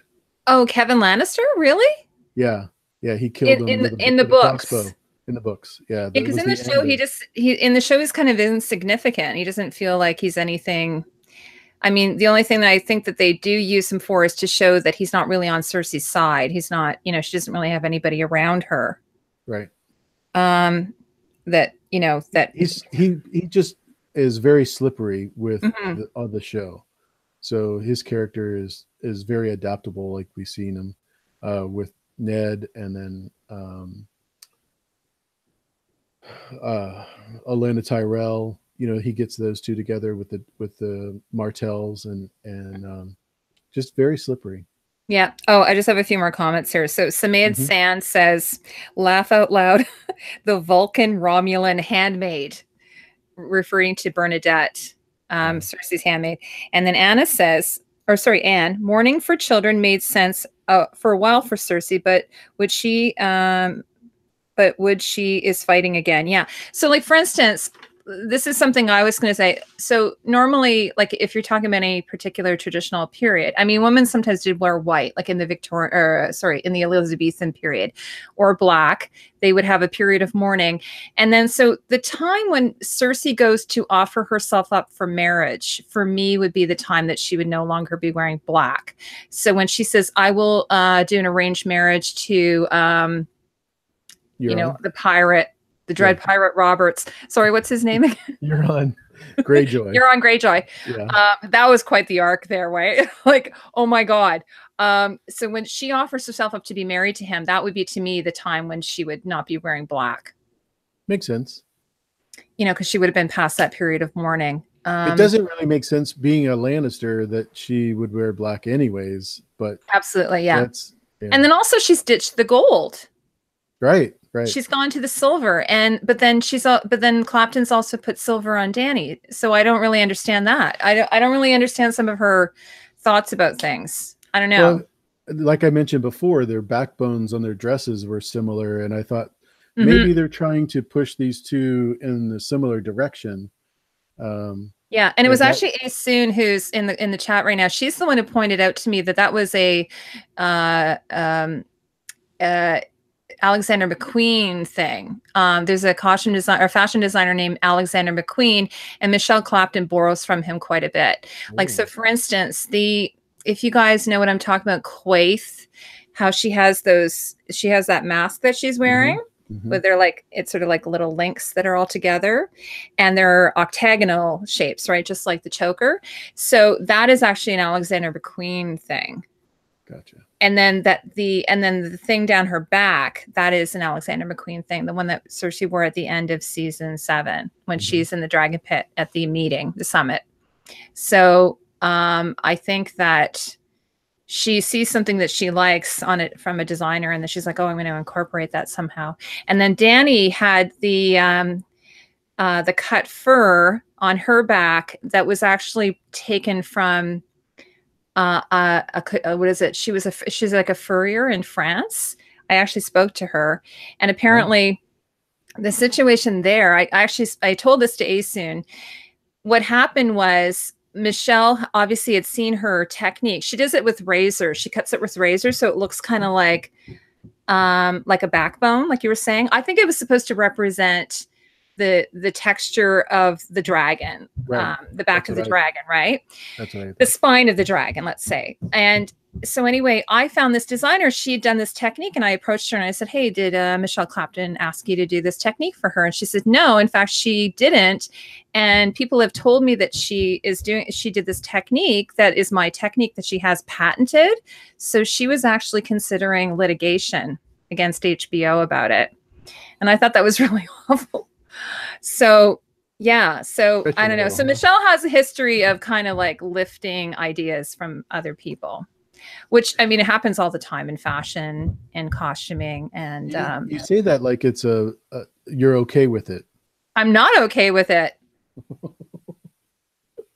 I'm not okay with it. I'm not okay with it at all. Right. No, I've kind of, all I can do is kind of point it out. But I mean, you know, so Michelle's been nominated for an Emmy for that episode, with the one where Danny's wearing that coat. And then I happen to know that she's actually, you know, taken that idea from someone else. And it sort of made me sad because, you know, there's all these artisans.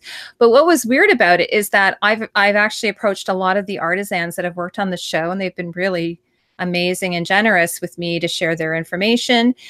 And a lot of times she does work with local people. So I'm not sure what happened in that situation. So I don't know that Michelle did it intentionally. This is the only thing I can think of, because the girl said to me, the one who patented this sort of technique, she said, I would have totally have done it for her. You know, I'm used to working with designers. She's worked with like some very, very big Parisian fashion designers. So she said, I know the time frames that they have, and that it's very tight. I could have totally have done it for her. And the funny thing is that when I looked at it, it's a little bit sloppy compared to this woman who invented the technique, because of course she does it for a living. Right. So yeah, it's just a little bit sad, but these things happen. Like there's stuff happening like this all the time. Would you think that Michelle has been nominated because of all of her previous work up to this point, kind of like an accumulated? Well, I think like they have to submit one episode. So she's submitted this episode, the one where Danny is wearing the white coat and she goes and rescues the boys up in the north. Which I didn't think was the strongest episode costume wise, but because Danny's costume was in it, I think that's why, because it got a lot of praise. Yeah, 4 was definitely the best episode. Yeah, but I mean, I didn't even think season 7 was their strongest season at all. But she's also did The Crown, right? So she's like, you know, on fire right now.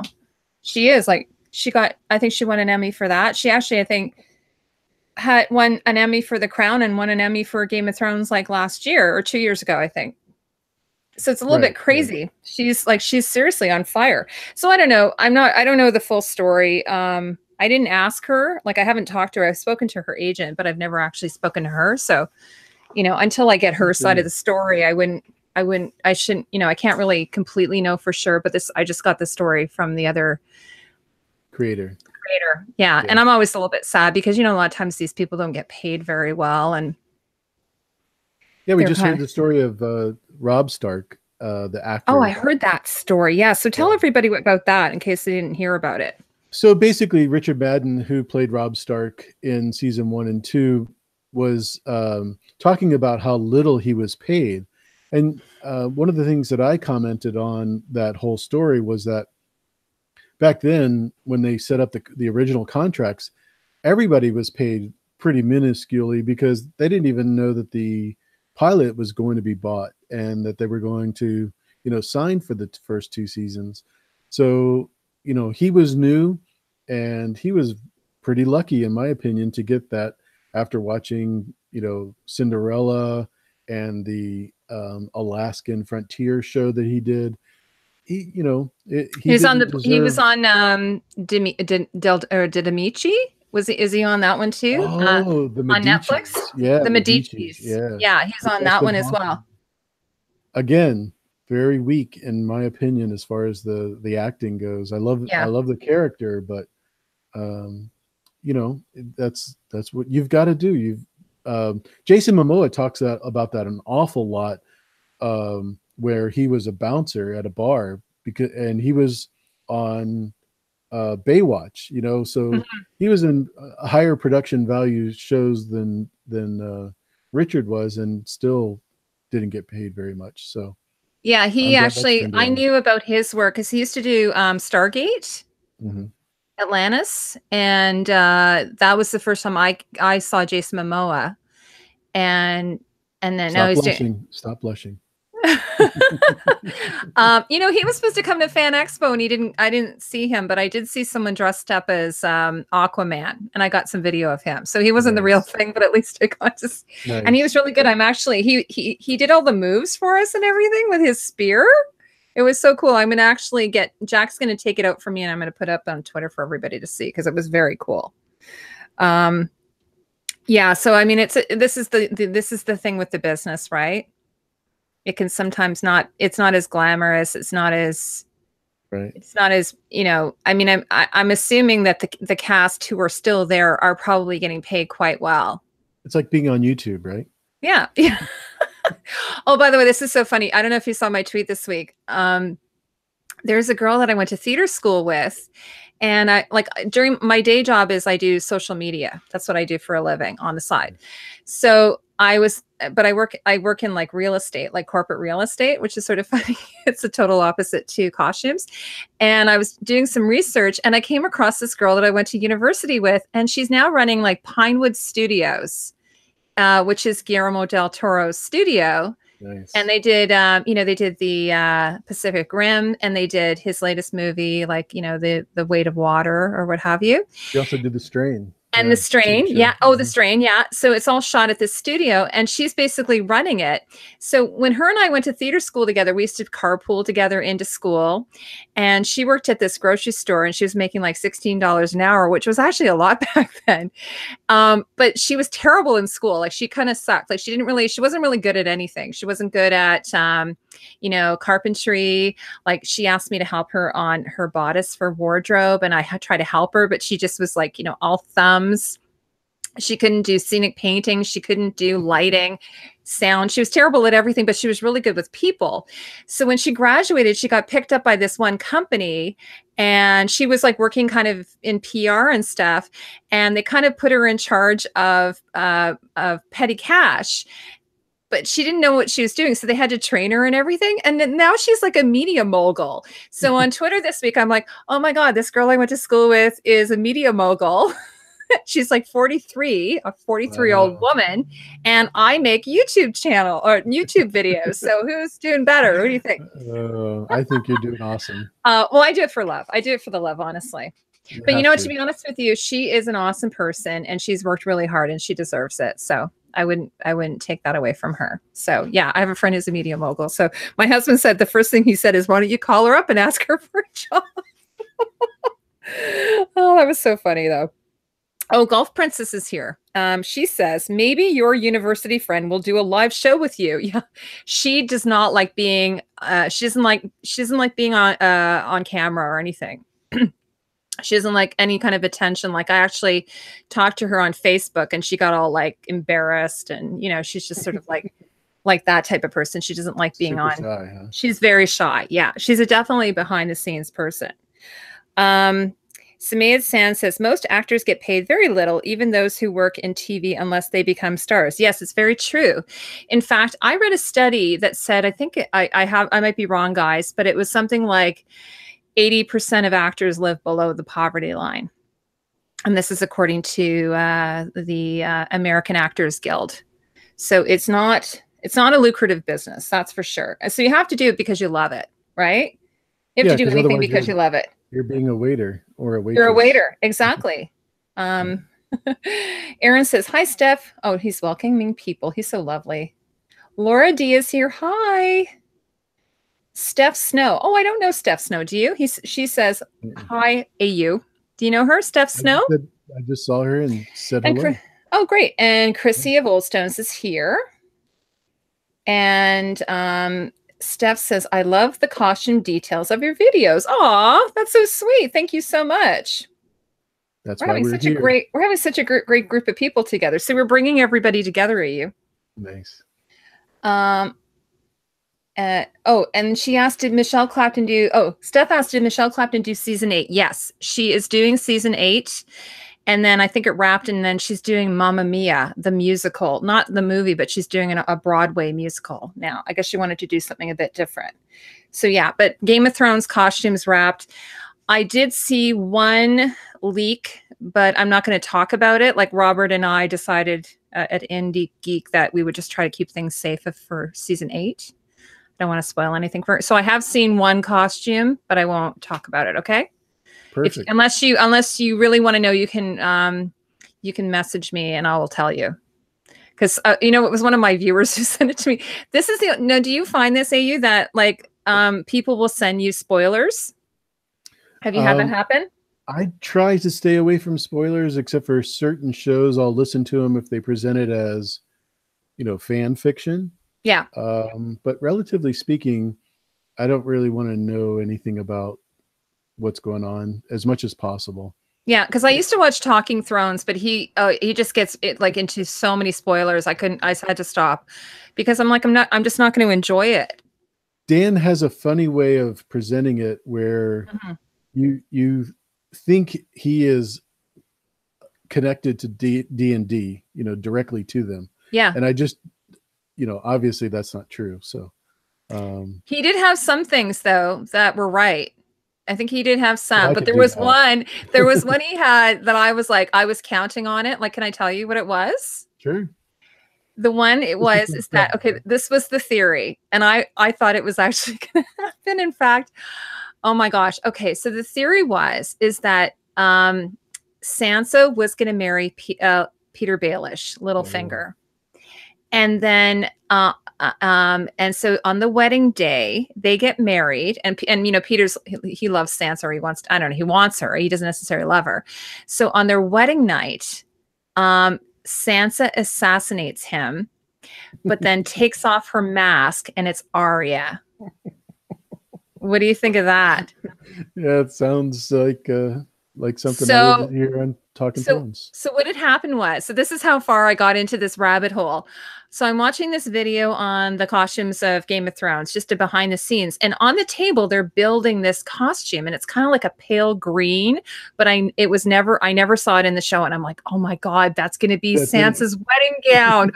They're making her wedding gown. And I was even like telling some people just on the sly that was her wedding gown to Peter Baelish. And so anyway, so after that, I'm like, I will never do that. So I had to stop watching him because I was like, after that, I was just like, okay, that's it. I don't want any more fake spoilers or real spoilers, or because they were, because what's that?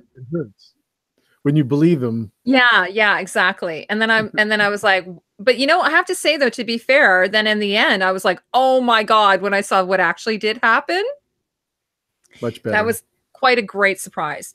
Now, the other thing is that I'd seen a lot of the actors on, you know, going on Jimmy Kimmel and so on, talking about them doing these shoots, like these fake shoots.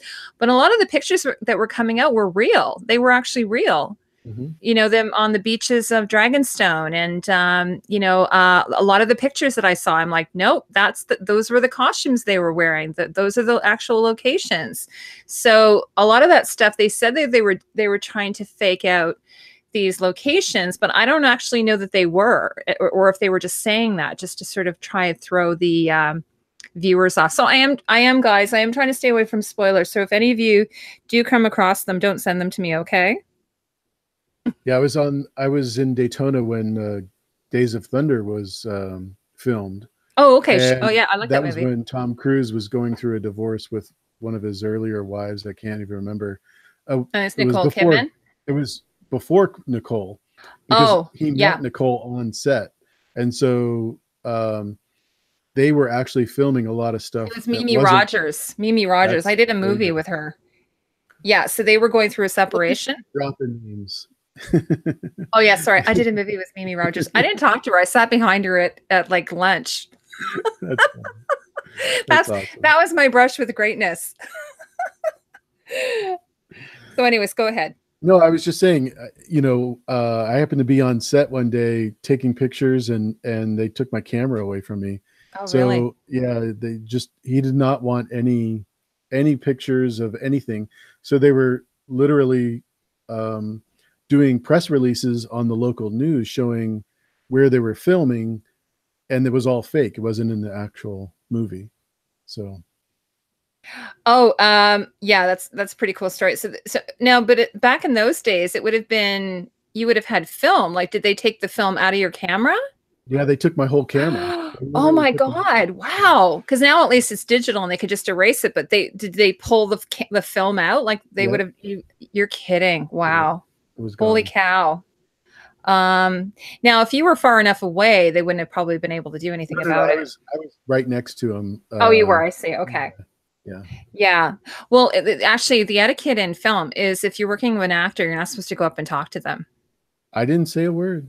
No. I mean, you weren't working on the movie, right? No, I'm saying like if you're working on the movie, I see. The etiquette, like if I'm on a movie with an actor, I'm not supposed to go up and talk to them. Yeah, that's the professional behavior. Theater's a bit different. Like it's a little more relaxed, which is mostly what I've worked in. But yeah, so I've worked on movies where I'm like, you're not supposed to go up and talk to the cast unless they talk to you or it's something that you directly have to talk to them about. What else is everyone saying here? Steph says, love the look of costume designers of late. Very avant-garde, black clothes, unique statement jewelry, short blonde hair. Is this a trend? Does working for a costume designer require a look? Now, Steph, are you talking about costume designers per se, like how they dress themselves? Because most costume designers, if you look at them, most of them aren't dressed any particular way. In fact, the woman who did... what's it called? That post-apocalyptic movie was done in Australia. What's that one called? It was originally with Mel Gibson. Mad Max. The woman who did Mad Max, she actually got kind of snubbed a little bit at the Oscars. She won best costumes for that movie. And when she went to accept her award, she was kind of wearing like pants and like a leather jacket or something. And people kind of made fun of her. Most costume designers kind of I find, this is my experience, just dress pretty normally. They dress maybe a little bit off, like a little bit weird, but most of them don't actually dress that. I think it's more fashion designers that you'll find that dress like that. Michelle Clapton has a little bit of style. She does. But I think if you see some of her older pictures, she's actually pretty casual in her dress. But if she does an event or something, she tends to dress up. So, I mean, that's my opinion.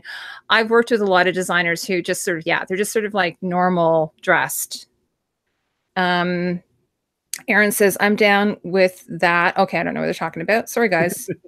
Moni says, hello, AU and friend. Oh, yeah, I'm the friend. Hi.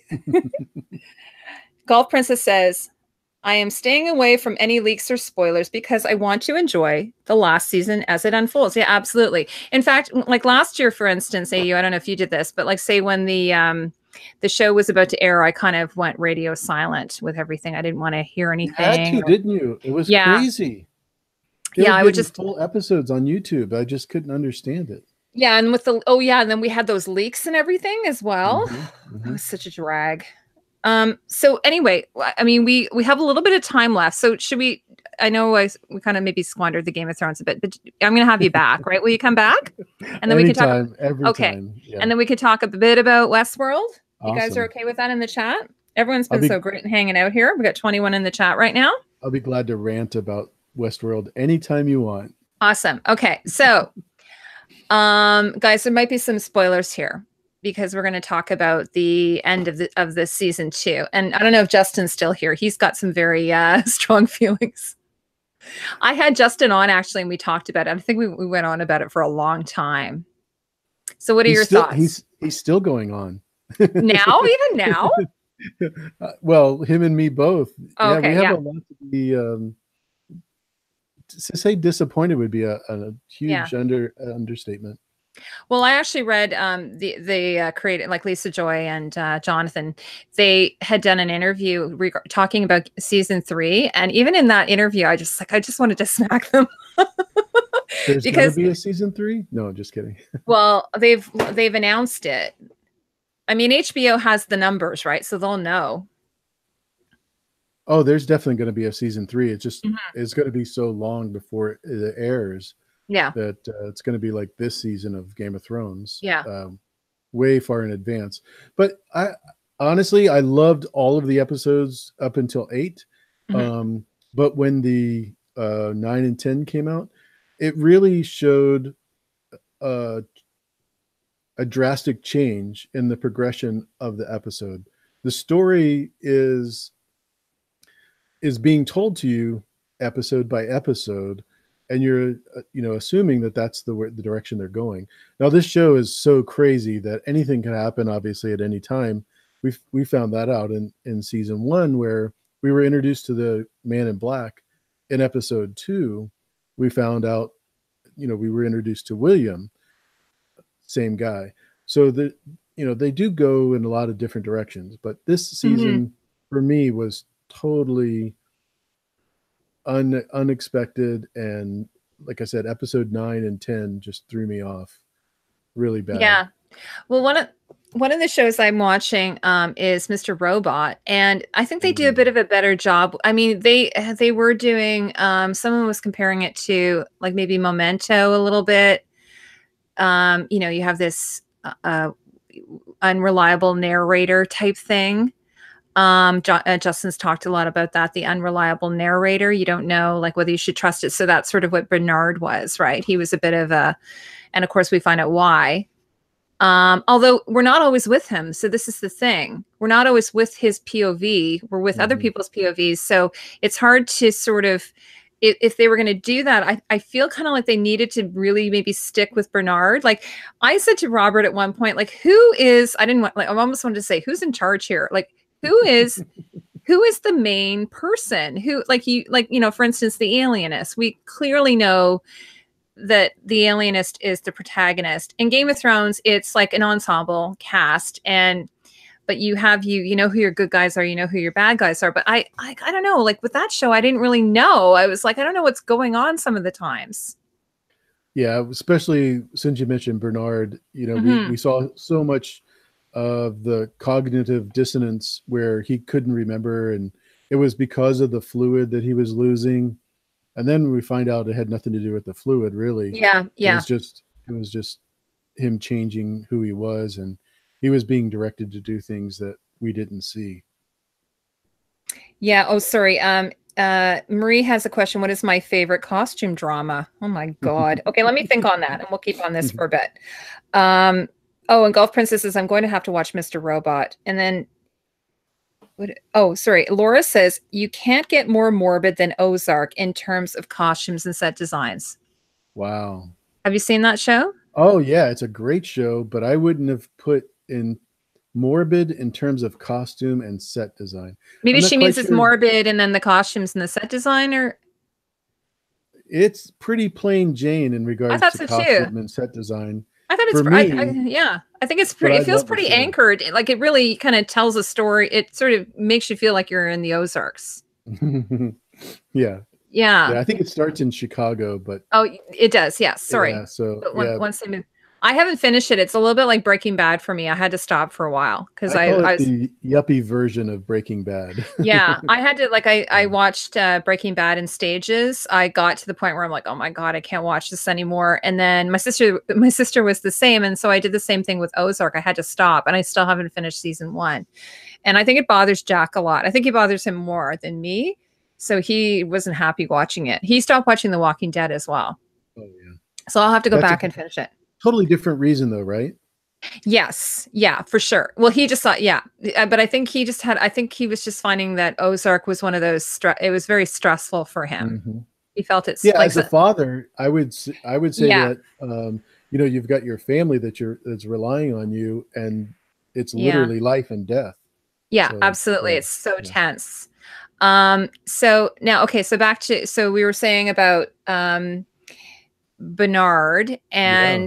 and now so what are your thoughts about how they handled, no, the first thing I want to talk about is, sorry guys if there's any spoilers here for season 2 of Westworld, that like the curtain, the sort of where they cross over, what did you think of that?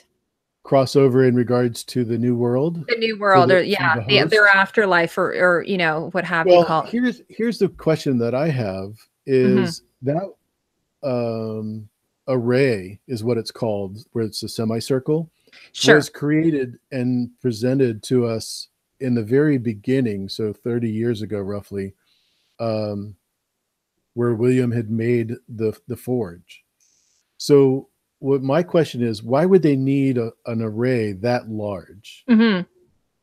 Um, from the very beginning, there's no. I could certainly see, having 2 or 3 or 4 of the semi arrays down in the forge, but to have that large array up on the surface level didn't Hmm. make any sense to me. So when they started going through there and going into this artificial land, that's all well and good, and I think Dolores did a great job in putting them where she wanted them to where they would be safe, Hmm. which is different than what Bernard would want to do. But to me, that was the question: why did Delos create this array, and what what purpose did it serve? Yeah. Yeah. Now, in terms of what was the other thing I was going to say? Okay, go ahead. Sorry. No, that's Were you okay. finished your thought? Yeah, I just thinking of the Man in Black, or William, when he was creating the forge, and Mhm. the intention was to capture all of these thoughts and patterns of the humans and the guest, and Oh, store them. yeah. Sorry, I Go remember ahead. what I was going to say. So, what do you think Okay. about this idea that people don't have free will? That Well, they're I, that we're, I'm that we're a. on that we're on a loop. That everyone's on a loop. I think that was the original intention for Dr. Ford when Hmm. he created Westworld. It was all designed that these robots would be there. He would have these stories. He would be creative, and then when Arnold was actually coming up with these robots are much more advanced than what we thought. My programming has made them to where they can remember things, and when we do the things we're doing to them, it's unconscionable. Hmm. As And opposed to Ford a could. human, where a human would, at least some of the memories would be, would fade a little bit with time. Like we don't have like a photographic memory of every moment captured, in us, Mhm. like a storage, whereas they do. So like when Right. Dolores says everything that's ever happened to me, I remember it all. Like she can remember it like it was now, right? And their memories are much more vivid than ours. Mhm. Like it literally was just happening yesterday. Yeah, so Yeah. it's like they have PTSD on crack or something. They've got like this Hyperdrive. hyperdrive. Yeah. Mhm. So but I had seen this interview with Jonathan Nolan where he talked about he'd saw something regarding how people, he saw some documentary or something about how people don't really have free will. Do you really believe that people don't have free will? No, not at all. I believe that we have free will every Hmm. day. It's just that sometimes we don't have the ability to exercise it. I think that's a Yeah. huge difference. Because I think what he was saying is, like for instance, people like they get up in the morning, they eat their breakfast, they go to work, they come home from work. Exactly. I mean, but that's a different thing than free will. That's sort of like we're sort of in a routine as opposed to, or we're following we might be following traditions, or we might be in a rut. But I don't know that that's necessarily the same thing as free will, because if it is, then Jonathan Nolan in a way is challenging like things on a great philosophical level. And if you don't buy into that as a viewer, so this is where I had the problem. I had a hard time buying into that as a viewer, because I think that's what sort of makes us different from, say, other creatures. Humans, we have reasoning, we have the ability to reason, as opposed to, like, that's what the premise of like a book like The World's Most Dangerous Game is, or something like that. That's what separates us from the animal kingdom, is that we have this ability to reason. And so if he's challenging that and saying, well, that's not actually true, then I'm kind of like, I'm a little bit lost with the show. Yeah, absolutely. The reason why they Mhm. call them bad habits is because they're bad and good habits Mhm. are good. And we can stop bad habits and Mhm. we can start good habits. So Yeah. And I that's mean, obviously they've touched on, philosophical, they've touched on, there's a lot of spiritual and religious symbolism in the show as well. yeah, I'm not really comfortable with the religious symbolism because, Mhm. things like the Last Supper and everything, it was just for them, it was just a theatrical moment when, if you're actually religious or you have a faith, it means so much more. You can't just kick over a Buddha statue and just say, hey, that's a religious connotation or whatever. Yeah. It Yeah. means something to people. So, Did you find um, that so did you find that a little bit heavy-handed? offensively. So, Oh, you yeah. did? Oh, really? Yeah. Okay, that's Yeah. really interesting. Yeah. See, Yeah. I have to say, because I mean, I had other people point it out to me. I didn't really even notice it, a lot of it. I had other Mm. people point it out to me. I did, like, for instance, my favorite episode is the one where they have the one dealing with the what's the native group called? Um, was a Ghost Nation. dedicated Ghost Nation. Sorry, that Mhm. was my absolute favorite episode. I actually I think it it was spoke. called Kiksuya. Yeah, Yeah. Kiksuya. Yeah, Mhm. it spoke to me the most of all the episodes. And it was kind of like a side story, Mhm. but it filled in a lot of information for me. And I think that felt to me to be the most pure of the stories. But I Right. wonder, I mean, I'm not a person of, I'm not a native person, right? So I don't know how someone who's native would maybe view it. Although we had one person who commented on it, said she really liked it. So who was First Nation. So it's hard to know, because the creators are, American, they're a couple, white couple. So I don't know what their spiritual affiliations are. So maybe they didn't sort of think about these things when they made it. Well, I think the community that they filmed with, especially the main character, um, Yeah, not Akacheta, but he's a pretty well-known actor. Mhm. Oh, not Yeah, Akacheta. Okay. it was Akacheta, but his name isn't Akacheta. It's Yeah. something else, and I always say Akacheta, so Yeah. my apologies. But yeah, it's very. He would have probably given them a little feedback if it was too anti I think that correct. the actors really liked it. I think that they did. And so I don't know. Well, so like I said, I'm watching it as a white woman, but I loved it. I thought it was amazing. It was my husband's favorite episode too. And then some people didn't really like Akana no Mai. I really love that episode as well. And I know that a lot of, of course, the actor who is in that is an amazing, and he's the Ronin. He's Mhm. an incredible actor. And Mhm. I know that they gave a lot of feedback to the The production crew, Nolans. the Mhm. Nolans. Yeah. And Mhm. even to the costume designer, like for instance, the costume designer, I found that was really fascinating. She's American, but she lived in Japan for 4 years. Right. And she said they would be saying, oh, Sharon, this is how you tie kimono. This is how you do kimono. They would be like telling her. And she'd be like, okay, well, you guys know. So they actually sort of told her. That's important. Yeah. Be authentic with that. Yeah. I just thought, for me, I really love the that one episode. Yeah. So it's really interesting. So depending on where you're coming from this, but so that I thought that was neat because like I said, someone said, oh, that's the Last Supper. And I'm like, it is? Like, I didn't even really get it, you know? Oh, there's all this religious symbolism. I'm like, there is? Like, you know, I didn't even sort of see that. So it goes to show you that you can look at it at different levels. You can look at it in different ways. Well, I think the forge, because it was underground and all red, it was presenting it's supposed to be like hell. Yeah. See, I didn't even get that. See, I like seriously. So, for instance, I guess I see things like from a science fiction level. So when I was looking at the, where they're all in sort of the hub where they're all standing around the park, they have the map of the park and it's all glowing red and everything. I'm like, oh my gosh, that's like, that episode of, sorry, what did I compare it to?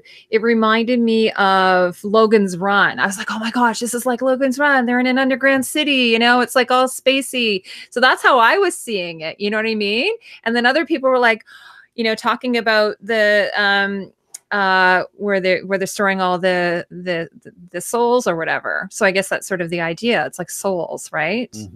See, I didn't even get any of that. So that's how I was on a totally different plane. I just saw everything as science fiction looking. Sure. But you've got to remember the character that played Logan, he literally said, I forget the number, but there's that many souls here. Yeah. Stored. Yeah. So, yeah. They tried to point it out as pretty blatantly, but I could see where you would miss it. The only thing I can say about the Japanese scene is that there was no long-term payoff, and the fact that I agree. Didn't say, if you just wait until the nighttime, the girl will come back, in the next day, because they're going to haul her away and rebuild her. Yeah. And Lee would have known that. Of course, they all would have. He wrote it. He wrote it. I know it seemed to be like, it almost seemed to be like, when you have, there was in Stranger Things, they did an episode where 11 goes off on a little sort of side journey, and then she comes back, and people were like, "What was the point of that?" And I think a lot of people felt like that about Akane no Mai. But I think I honestly think it's because Jonathan Nolan is a huge fan of Japanese, spaghetti Western type movies like Kurosawa and so on. And he just wanted to get a Shogun world in there. He's like, I got to have a Shogun world in there. So I think a little bit it was for like candy, like a little bit of candy, maybe. Plus his creation process. Part of his creation process. So it may not have, unless there's going to be a payoff later. I don't know. Like at this point, it's going to be weird. Like, are we going to be out of the park entirely? Are we going to be flip-flopping between being outside the park and inside the park? Like, we don't really know yet. That's my guess. Outside almost exclusively. And are we going to know, like, we only know what 3 of the parks are. Are we going to find out what the other 3 are? I don't think it matters at this point. Yeah, I think you're right. It would be, but it kind of, I guess for me, a lot of this stuff happens, how I sort of think about it, a lot of it is world building, because that's what makes things kind of really immersive, right? So let's say I'm watching this show, and you think, well, would you know this information? Well, if I was a guest, I would definitely know this information. I would definitely know what all the parks are. Sure. Because obviously I would have looked them up. But if I'm a host, like if we're looking at through Bernard's point of view, then you wouldn't know what the other parks are. So that is important. But like I was saying, sometimes it's hard to know which POV we're coming from and whose story this is. And is it just one person's story? Is it multiple people's stories? So like, for instance, I think this is where Game of Thrones does a good job. They do have multiple characters, but they are told through those multiple characters or like point of views. So we have Arya's point of view, and we have Sansa's point of view, and we have Cersei's point of view, and we have Tyrion's point of view. Whereas on this one, I'm like, whose point of view is this? I don't really know. I don't really know. So that's where I think, to me, it fell a little flat. Absolutely. I don't know what you guys in the chat think about this. Has anyone seen Netflix production of the Gearsey Literary Potato Peel Pie Society? It's fantastic. Yes, Laura, I'm going to watch that, and I'm going to talk about it hopefully in the next few weeks. Are you really? That's awesome. Have you seen it? No, not at all. It's on Netflix. It's with Lily James. She is, and the guy who is the love interest is Dario Naharis. The original from Game of or Thrones. the second one? The second one, the current one. Well, he's not current because he's not really around, but he might be. I don't know. You think? You think he'll be back? He will be in the Golden Army or the. He'll be in. Oh, he will. The Golden Company. He'll be in the. Golden Company. Oh, yeah. Speaking of that, that was the one thing I'm like, okay, if we're gonna have some color, it's gonna be in the Golden Company. Do you think? I can't wait to see what those costumes will look like. I am so excited about that. It's going to be plain brown with. Oh, for God's sakes! No, they're called golden. They have to have gold. I hope they're wearing a crown of gold, like Varys's crown. Viserys, not Viserion. What's his name? Viserys' golden crown. Maybe they'll be wearing those. Oh, yeah. You know his golden crown. Yes. No, they better be. If they're not wearing gold, I'm going to protest in the street. Do you want them wearing gold fabric or gold? I like them to have some gold. Yeah, I like them to have some golden clothing, like golden, like if it's a Roman type thing. I'm suspecting it's going to be kind of Roman looking. That's sort of what I'm thinking. That's what I'm thinking. Like with a Now the thing is, though, they're mercenaries, though, aren't they? Yeah, absolutely. So the possibility is they could not wear a costume because they're mercenaries, and like as we saw, the Second Sons didn't wear a uniform. But I would like them to, just because it would be so cool. And I've seen some illustrations that people have come up with, so that's sort of I'm crossing my fingers that we're going to have like a storyboard. I've seen people do like fan art of the Golden Company, like from the books and stuff like that. And so they're usually wearing like some kind of Romanesque type thing. Yeah, like it's like a tunic, like a golden tunic with a cloak and maybe some type of breastplate and a shield or something. Big ass sword. It would make sense that they would have something that like unites them. A banner, yeah, for sure. Yeah. So that's the thing. Like this is what I was concerned about, because Dario, who was Second Sons, they have a banner, but they were all just wearing mishmash of clothing. They weren't wearing like any particular uniform. The same with the Night's Watch are just wearing you know, dyed black clothing. But that did sort of uniform, like, you know, did sort of tie them together, having all their clothes dyed black, even if their clothes were slightly different. So I'm really, anyway, so that would be cool. So anyway, so yeah, the Potato Peel Society has Dario Naharis playing the love interest, and Lily James, she's from, I don't know if you watch Downton Abbey. She's from Downton Abbey. And then there's a couple of other people from Downton Abbey. Makes sense. So it's on Netflix in Canada. I'm not sure about the States. Oh, so Plexi says, Steph says IKEA rugs. Oh yeah. I just have to stay. Okay, guys, I don't know if you've seen me rant about the IKEA rugs thing. Okay, I just have to tell you that Jon Snow, like Kit Harington, is not wearing an IKEA rug. Okay, he never has. There was a rumor that went around because Michelle Clapton did a lecture stating that she used some IKEA rugs. So who was wearing an IKEA rug was Samuel Tarly. He wore an IKEA rug and some of the Night's Watch, but John has never worn an IKEA rug. And I will die on that hill about that. And I'm telling you this because I saw the actual lecture that she did. So I know to which that was referenced. So I get really mad about that. And then, oh, so Plexi says, I fear the Golden Company are going to look like extras from Spartacus. Spartacus is my favorite show, but I don't want it on, you know, no, they'd have to handle it. They'd have to handle it. Can't be, when I'm saying Romanesque, I mean like, you know, a little bit of a feeling of that. I don't mean like, you know, they're going to look like the 300 or something. You know what I mean? Do you know what I mean, John? I do, with the bare legs and Yeah, the bare legs and the Yeah. greaves and all Hmm. that. Hmm. The Golden Company are from descendants of Westeros, so I hope my fears are wrong. I feel they may look like Roman slave gladiators, though, after seeing what the show did with Dorne. Steph says, I Dorn. hated the IKEA story. Uh, yeah, so anyway, I'm just thinking that would just be nice to have a punch of color because, and I'm thinking that, maybe Danny will have some more red, like in season 8, because Michelle did say, if I put her in red now, I'm not going to have anywhere to go. So she sort of was indicating that she would go to red eventually with Danny, Targaryen red. Interesting. I don't actually know how she'll look in it. One of the big things that people were really annoyed at is that what she was wearing when she was flying the dragons, like she didn't have any kind of armor on or anything, which kind of goes against every kind of fantasy trope out there, right? Yeah, I don't care about the armor because the dragon is her armor.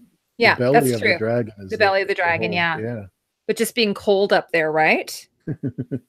That's why she was wearing the super long whitish gray dress. Yeah. Yeah, exactly. Yeah. Guernsey has pretty Dario, not grungy Dario.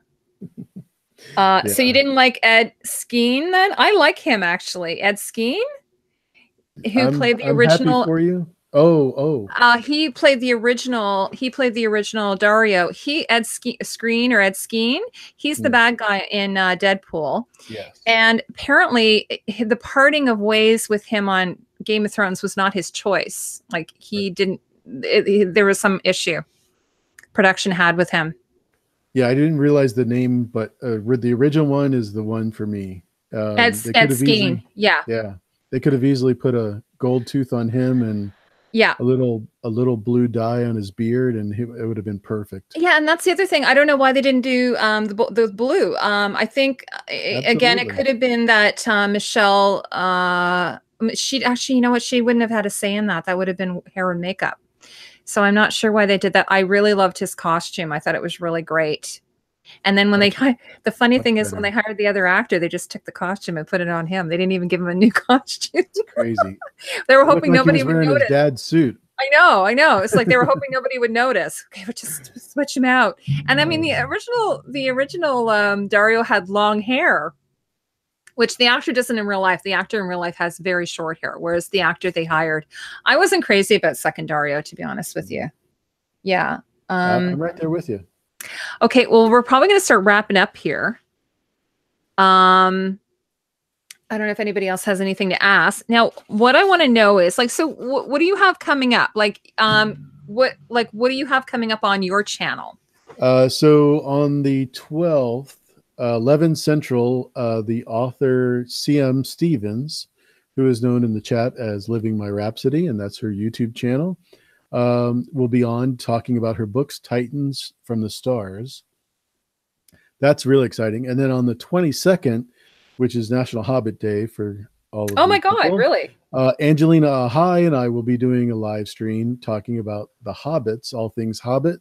That's awesome. Yeah, I just had my birthday. Her birthday is pretty close, so we're going to have a lot of fun talking about, Tolkien.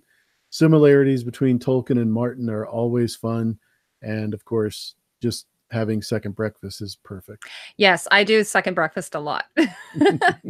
I'll have to have you back on. I've had a lot of people ask me if I could do Lord of the Rings, the costumes. And I said, you know what? Awesome. I said, I would consider doing Lord of the Rings if I had a collaborator. I'd have to work with someone. So like when I did Star Wars, I had a collaborator. I had a guy who was like a Star Wars expert. So if you ever want to do a series on Lord of the Rings, you're a huge Tolkien fan. Absolutely. I would do it with you. But I can't do it alone, guys. It's just too much. It's a lot. It's a lot of research, right? Yeah. The problem with Lord of the Rings, especially the Peter Jackson series, is that it's so layered. He was trying to go for, almost angelic type of being with the elves, and the costumes are phenomenal. I don't think there's been a movie like that since Ben-Hur, maybe.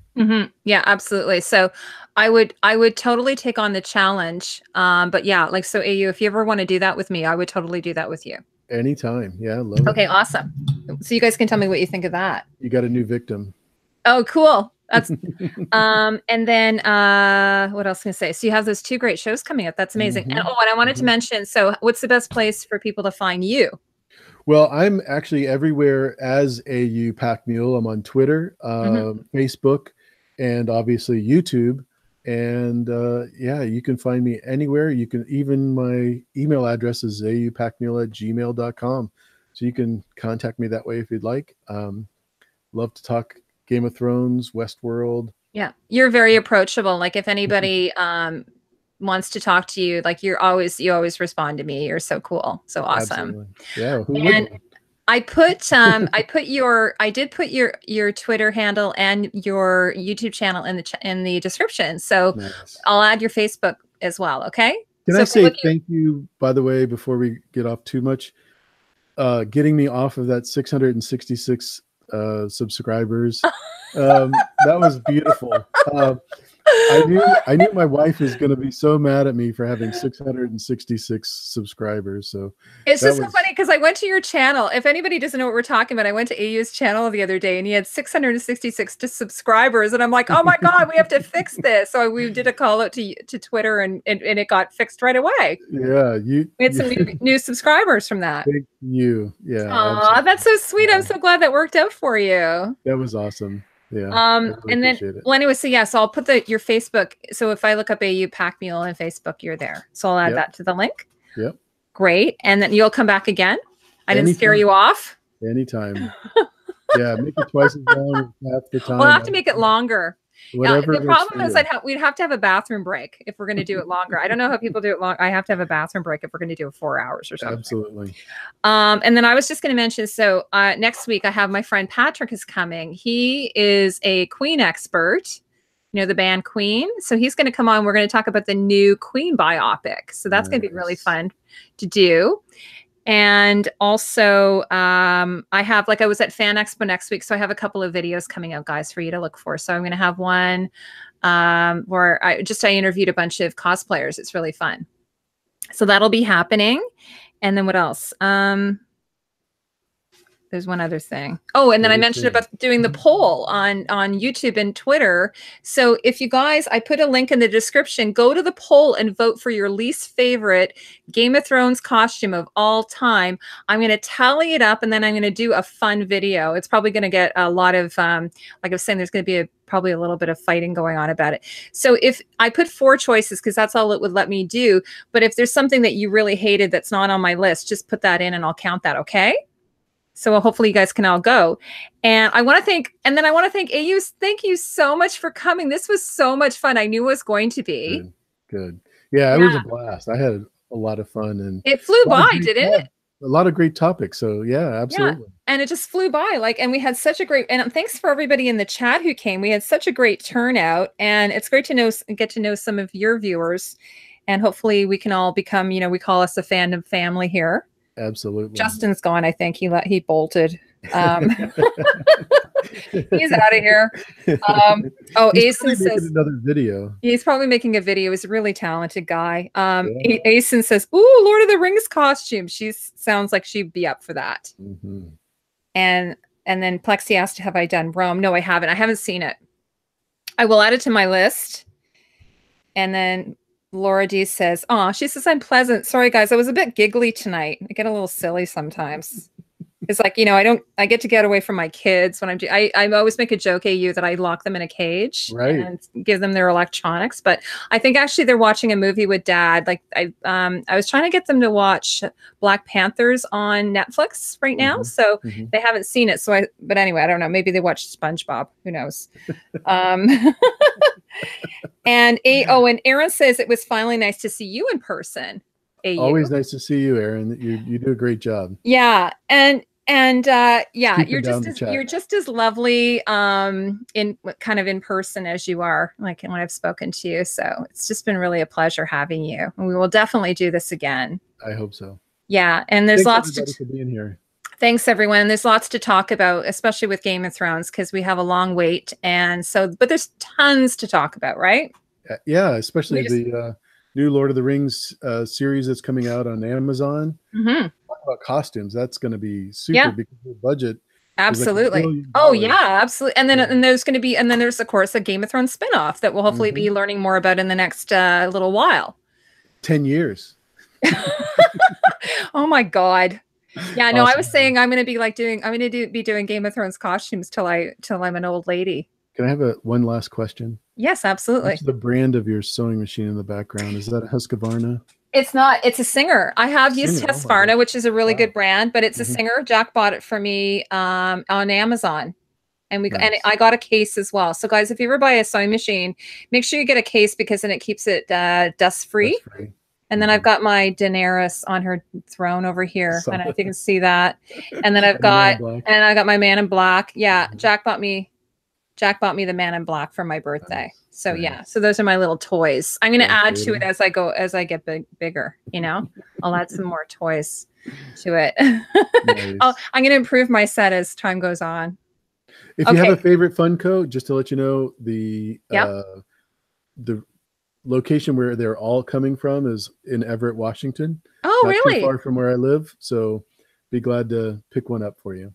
Oh, you're a sweetheart. Thank you so much. Yeah, absolutely. Yeah, because I want to get a Dolores. I still don't have a Dolores. Oh, so I'll have to get one of her. I don't have a lot of them, but my son you should see. I have to take a picture of my son's collection. I should put it up. It's crazy. Nice. And he pays for it with his YouTube money because he has his own channel. Yeah, so he's been able to amass. He does video. Yeah, he does games, and he does like sort of what they call speed edits, like where he does tutorials and then he does an edit on it. He's like a little nerdy geeky kid. No, he's got like 20,000 subscribbers. Like he's doing quite well. He's 12. Nice. No, I know. Nice. It's crazy. That's well, anyways, okay. Bye, guys. Thank you so much. Have a the rest of the evening, and I'll see you next Saturday, okay? Thanks, Heidi. Bye-bye. Bye, folks. Bye, AU.